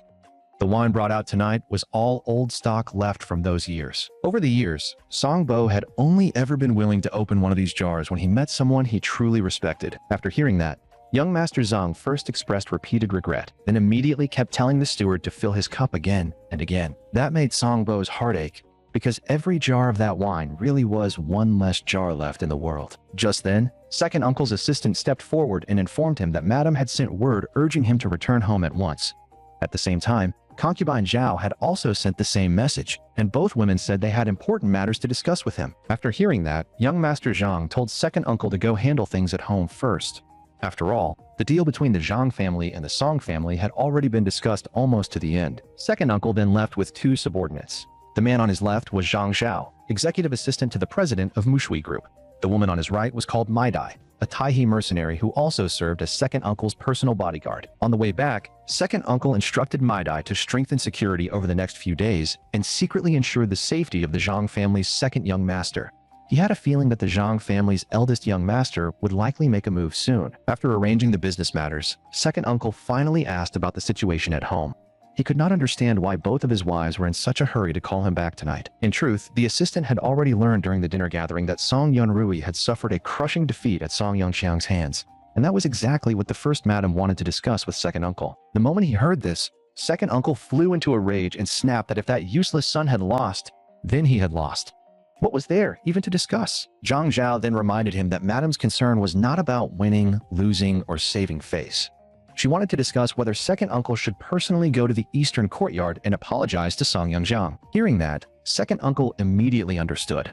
With his wife's personality, for her to say something like that, could it be that his nephew had truly returned this time with some extraordinary opportunity? Then he could not help complaining to Zhang Zhao again about his disappointing younger son, saying the boy had no depth at all. As he spoke, he casually patted Zhang Zhao on the shoulder and sighed that if Yanrui were even half as capable as Zhang Zhao, he could finally rest easy. The moment he said that, Zhang Zhao immediately stepped back and said he was not worthy of such praise. Seeing that reaction, second uncle told him there were no outsiders here, so there was no need to be so distant.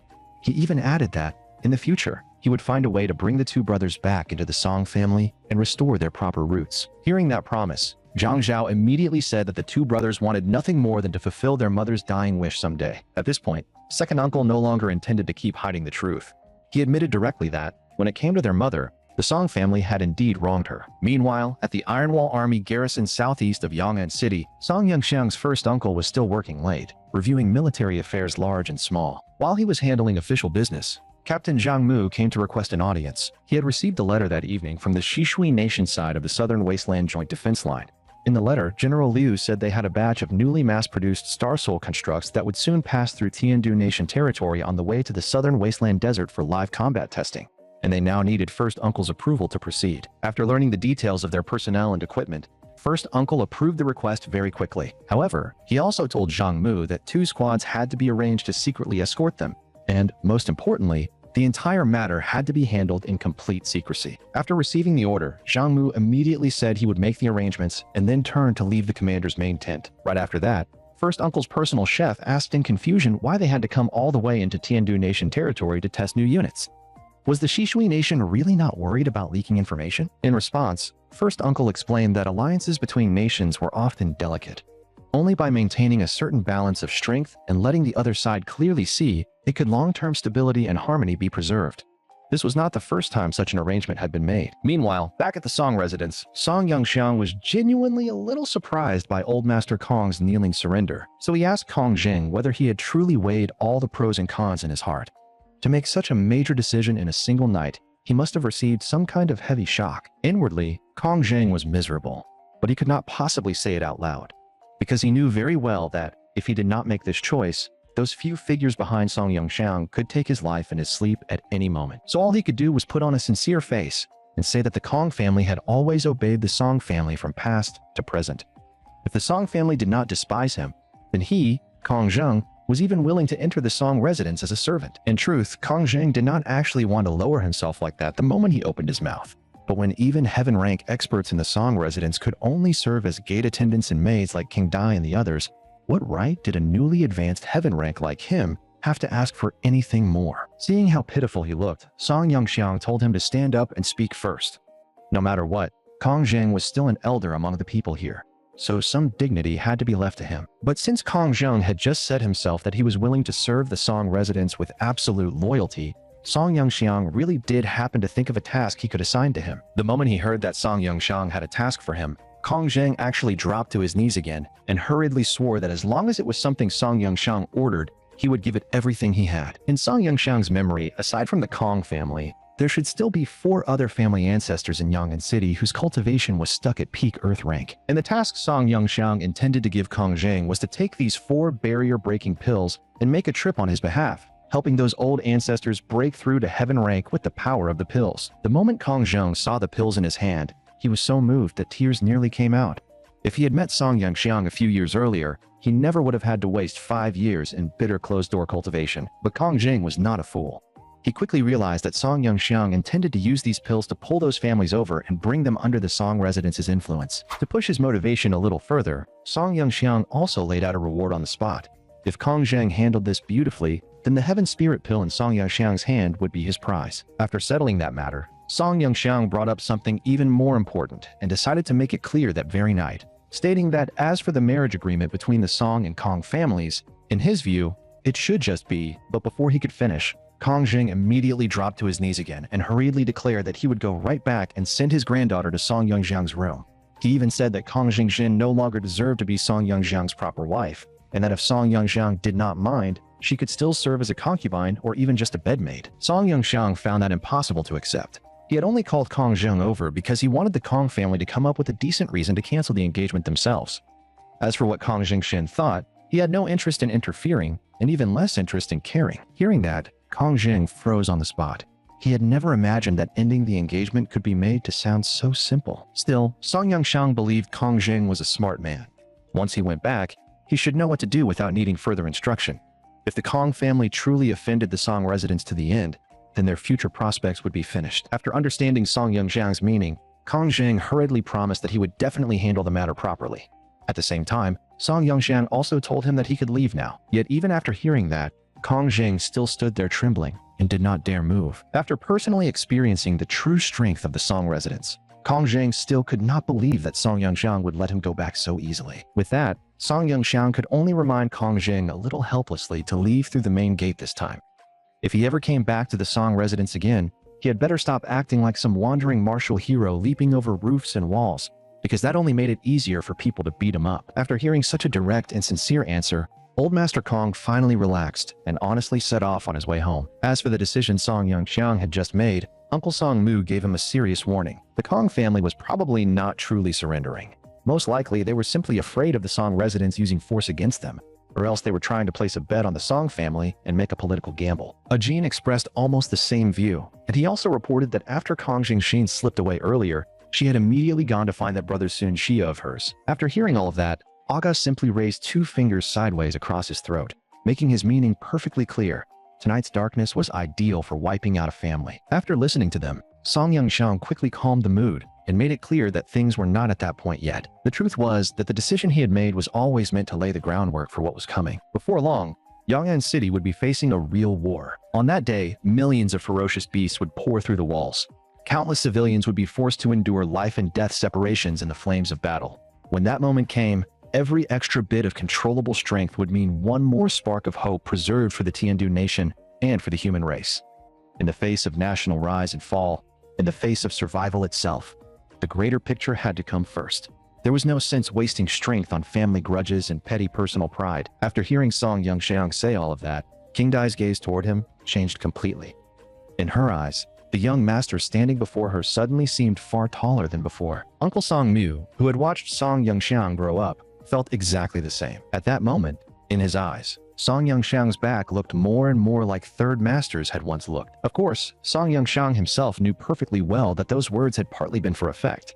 In the end, the real goal was to use both kindness and pressure to keep those families under control and squeeze as much value out of them as possible. When the Southern Wasteland Beast Tide came, more combat strength would always be better. Once everything had been settled, Song Yangxiang told them to prepare a better sky shuttle for him tomorrow, because he would be traveling far. Meanwhile, on the inner side of the Southern Wasteland Great Wall, a transport ship from Shishui Nation had appeared. Leading that group was Liu Ning, Deputy General of Shishui Nation's garrison forces stationed at the Southern Wasteland Joint Defense Line. Not far from them, a Wei Yuan mech was rapidly rushing in their direction. The one arriving was Zhang Mu, Right Captain of the 2nd Battalion of the Iron Wall Army. His purpose was to deliver the travel clearance personally approved by Song Yangxiang's first uncle as quickly as possible. After the document handoff was completed, both sides left separately to report back, and there was no extra exchange between them. After General Liu returned to the transport ship, she immediately dropped to one knee and saluted the technician, addressing her as Your Highness. The young woman standing before her, with striking dual-colored hair, was none other than Princess Langwan, the younger half-sister of the Shishui Nation's Empress. The 2nd-generation mass-produced Star Soul General model of the Shishui Nation, the Xuanu type, was a project personally overseen by her. The moment she received the travel clearance, the princess looked at the 3 machines in front of her with near-obsessive fascination. She was already dying to find some ferocious beasts and put her 3 little darlings through real combat testing. Early the next morning after the family banquet ended, Song Yangxiang arrived at the Song residence landing platform together with Uncle Song Mu and Xia Bijie. Everything he had instructed the night before had already been prepared in a single night. One look at the shuttle was enough to tell it had serious power behind it. With this thing, Song Yangxiang would be able to move quickly, even through the Southern Wasteland Desert.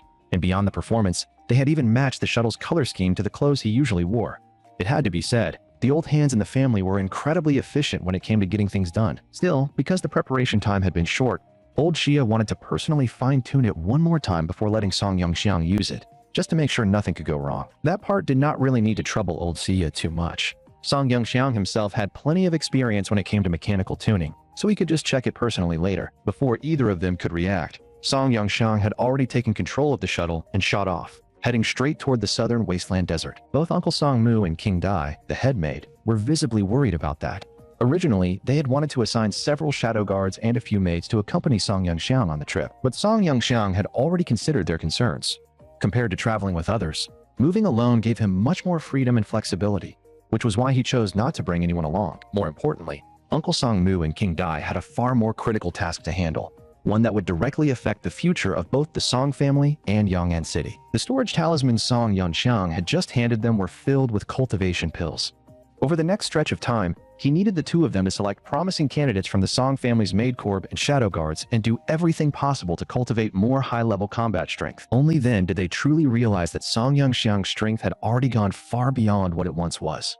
And since that task could only be entrusted to true insiders like them, neither of them raised any further objections to his arrangement. After settling everything, Song Yongxiang told Uncle Song-mu to pass a message to the old marquis for him. This trip would be as short as 3 to 5 days, and at the longest, no more than 10 before he returned. Meanwhile, in the reception hall of the central courtyard, Second Uncle's family sat there properly, waiting for the old marquis to wake up. During that time, Second Uncle, whose strength and hearing were both unusually sharp, vaguely caught the sound of a high-performance shuttle streaking overhead. That scene made Madame Cheng think of the days when Song Yongxiang used to drive flying shuttles out just to mess around, but she quickly changed her tone and asked Second Uncle whether nephew Yongxiang might have gone out early this morning to handle something. Right after that, she could not help complaining to Second Uncle again. She had already told him last night to go see Song Yongxiang, but he insisted on waiting until this morning. And then, once morning came, they had still chosen to come to Father first. In response, Second Uncle remained as calm as ever and said there was no need to rush. It would be safer to first ask Father what he thought. Without Father's approval, even if the three of them threw away all pride, they still might not be able to get their hands on the treasures Song Yongxiang had. But just as he finished saying that, the old marquis happened to walk into the reception hall and casually asked what treasure they had been discussing. The instant they saw the old marquis appear, Second Uncle's whole family shot to their feet and bowed in greeting. As their father, the old marquis naturally knew exactly what his children were thinking. So he immediately told everyone present to explain honestly what they had come here so early for. Second Uncle, who usually handled the family's business affairs, did not bother to hide much. He turned and explained that he had been tied up with other matters last night and had failed to personally welcome his nephew home, so he wanted to host a banquet at Yong'an restaurant tonight to make up for it. But before he could continue, the old marquis cut him off directly. In the end, he had already seen through their little scheme. Was it not simply that they had their eyes on the pills in Song Yongxiang's hands? Once his intentions were exposed so openly, Second Uncle immediately put on a wronged expression and said that since Song Yongxiang was part of the Song family, if those treasures were entrusted to Mushui Group for operation, the benefits could definitely be maximized. Yet before he could finish that sentence, Song-mu and King Dai entered the reception hall, and their arrival interrupted Second Uncle once again. The reason they had come was to report to the old marquis that Song Yongxiang had just set out alone for the southern wasteland desert to grind beasts, and that he would also be making a trip to the lower domain nation. The moment those words came out, Second Uncle's whole family practically exploded. Neither concubine Zhao nor Second Uncle could believe Song Yongxiang had gone off to hunt ferocious beasts. And Second Uncle even muttered under his breath, wondering if they were sure that brat could come back in one piece. A moment later, Second Uncle suddenly remembered what his elder brother had once said. The southern wasteland desert was crawling with ferocious beasts, and even the Iron Wall army could barely push forward there anymore. If someone went in alone, would that not be no different from courting death? But even that supposedly kindly warning earned him no response at all from Song-mu and King Dai. The two of them acted as if they had not heard a word, and simply turned around and walked out of the reception hall. After they left, the old marquis called Second Uncle over and said he had something to show the whole family.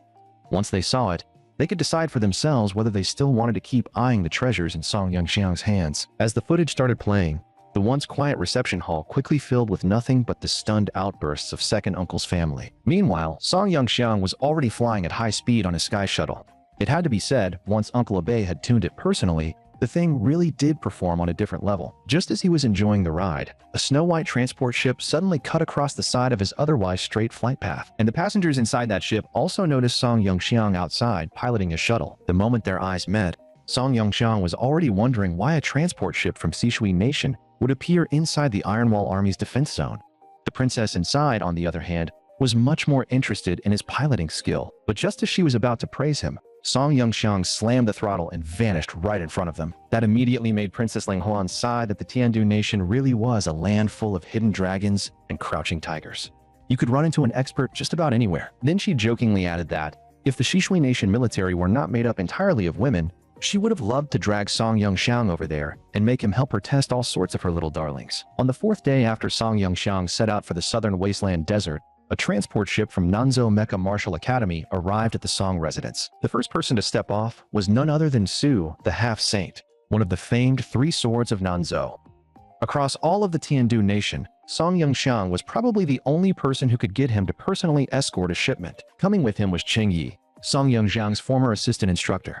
The moment this guy stuck his head out, he started shouting that he had never expected Song Yongxiang's family to be this rich. Since these were Song Yongxiang's teachers, the one who naturally stepped forward to receive them was King Dai, the head maid of the Eastern Courtyard. As a half-step saint, Su Heming noticed King Dai's cultivation the instant he saw her. Even a head maid possessing heaven-rank cultivation was enough to make Su Heming quietly marvel at how much strength the Song residence was hiding. But the dim-witted Cheng Yi clearly had no such insight. He was too busy admiring the head maid's looks and figure. A shallow guy like that really had no right complaining that his cultivation lagged behind Song Yongxiang's. In truth, this whole trip had been arranged by Song Yongxiang before he left. After getting home, he added several more requirements, so this visit was specifically to deliver what he asked for. Then, under King Dai's lead, they slowly made their way toward the reception hall in the outer courtyard. Along the way, Instructor Cheng was practically overflowing with emotion. He really was jealous that Song Yongxiang got to live in a place like this. It even made the instructor Wu Pei he used to have a crush on feel a lot less appealing. Because of that, he had even started thinking about quitting the academy and coming to the Song residence to apply for a job as head of security. He just did not know whether the Song family had any cultivation requirements for gate guards. He was strangely confident in his black rank cultivation too, already imagining himself hiding his strength after getting in, working as a lowly servant, then pulling off some hero saves the beauty moment at the perfect time, and winning the hearts of all the women around him. Seeing him like that, Su Heming could not help taking a jab at him, telling him that at his age, he should at least learn some restraint instead of wearing the word desire all over his face. Meanwhile, the old marquis in the reception hall had already learned that guests from Nanzhou Mecha Martial Academy had arrived, so he told a maid to go to the northern courtyard and ask Song Yunjin to come over and help receive them. A few minutes later, King Dai led Su Heming and Cheng Yi into the reception hall. Even Elder Su had not expected Marquis Song himself to receive them in person.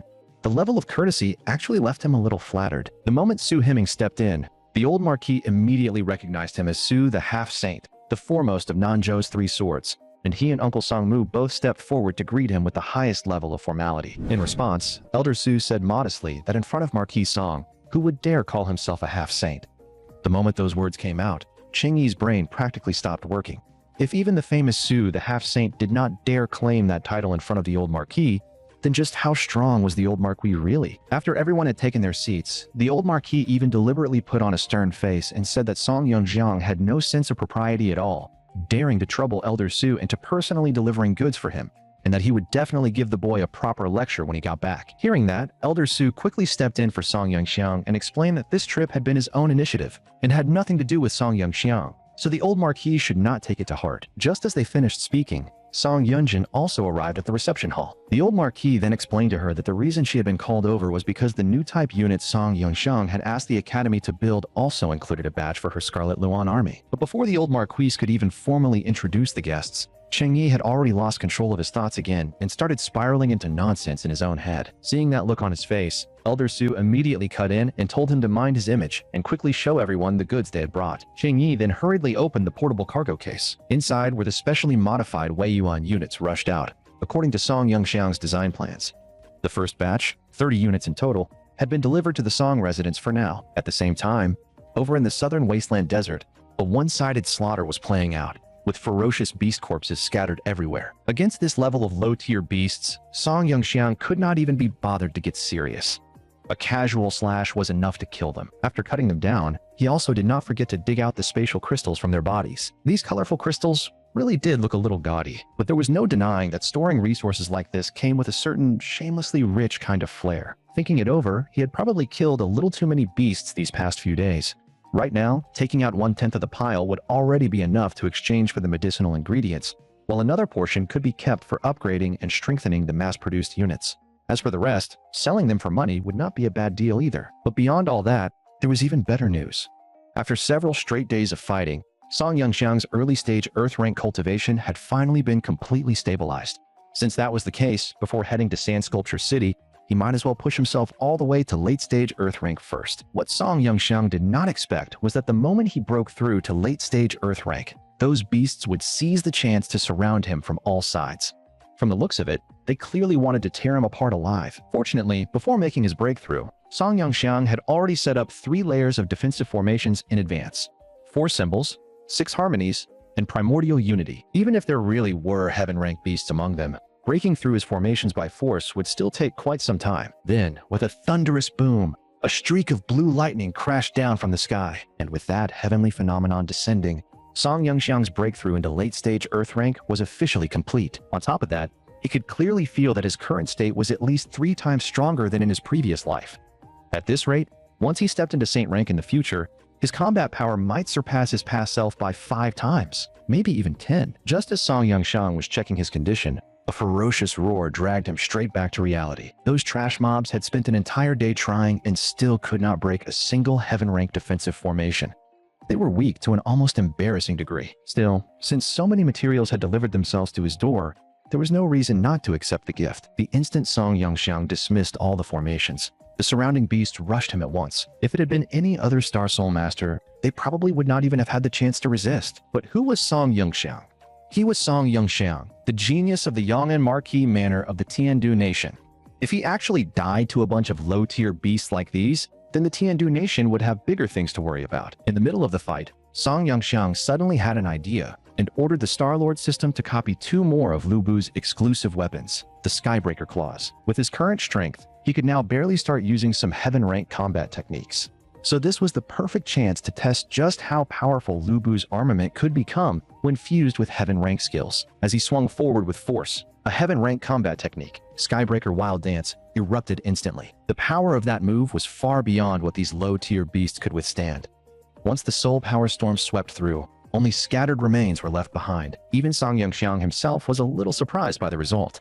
He had not expected that adding just 1 more Skybreaker Claw would make the whole experience this satisfying. Since that was the case, he figured he might as well test what would happen if he combined the Black Armor Guard's 7-fold wave with these 2 weapons. The moment Skybreaker's 7-fold wave activated, Song Yongxiang's figure turned ghost-like as he darted through the beast horde, and every beast behind him was cut down. Even while killing them, Song Yongxiang did not forget to take the rift crystals from their bodies. Those things were priceless. There was no way he was leaving them behind for free, but when he turned back and looked, he realized that every beast that had surrounded him earlier was already dead. And the craziest part was that, just to avoid damaging the rift crystals, he had already suppressed 70% of his power. Yet even then, these beasts were still this fragile. Once the battle ended, Song Yongxiang gathered all the rift crystals on the ground with his soul power. Looking at the huge pile in his hands, he could not help sighing that today's haul was honestly pretty great. Without even trying, he had ended up with this many again. At this rate, taking them to the lower domain nation might even be enough to trade for an entire city. Thinking that over, Song Yongxiang began making plans. The useful rift crystals should be kept for himself first, while the spare ones could perhaps be sold off to the second prince. They ought to fetch at least over $1 billion. Then again, no. He suddenly remembered that Guy was already broke. Looks like he would have to go find an even richer sucker instead. Just as Song Yongxiang was still thinking about who he could fleece next, a Chongshi-type beast suddenly appeared in the distance. The thing let out a roar and charged at him without the slightest hesitation.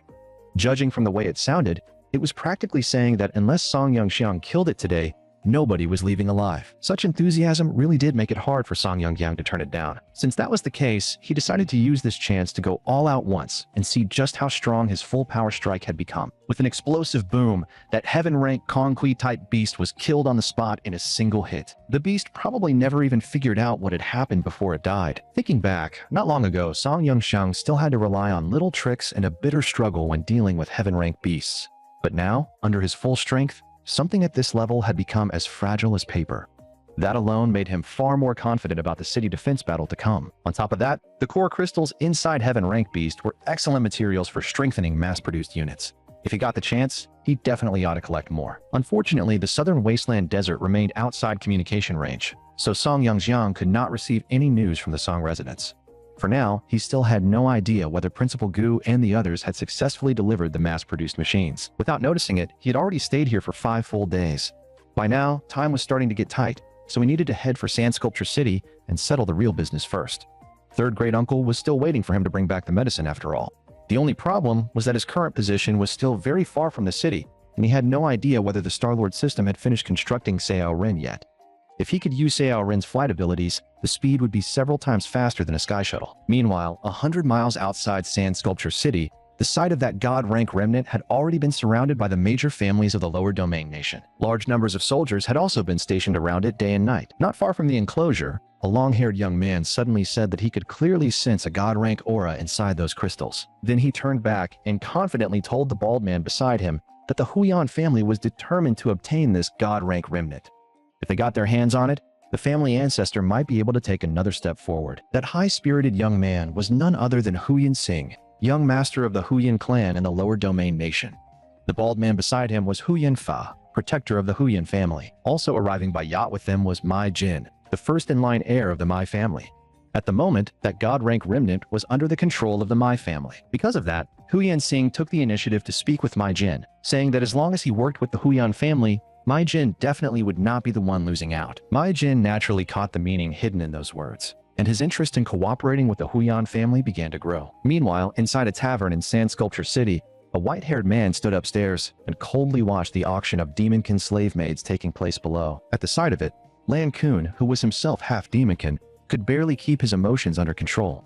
If he had not still been carrying out a mission, he probably would have stepped in already and rescued those demonkin women himself. Not far from him, however, someone else was secretly observing him as well. The hooded woman was none other than Huang Miaoyin, one of the Sishui Nation's 4 saint ranks. The reason she had followed him here was because she had sensed a half-demonkin aura nearby. But after taking a closer look, she realized that he was only an earth-rank mixed blood from the merfolk of the Longhai Nation. Even so, Huang Miaoyin still found herself intrigued. She had not expected that the appearance of a god-rank remnant would draw so many forces into Sand Sculpture City. It seemed the real show was only just beginning.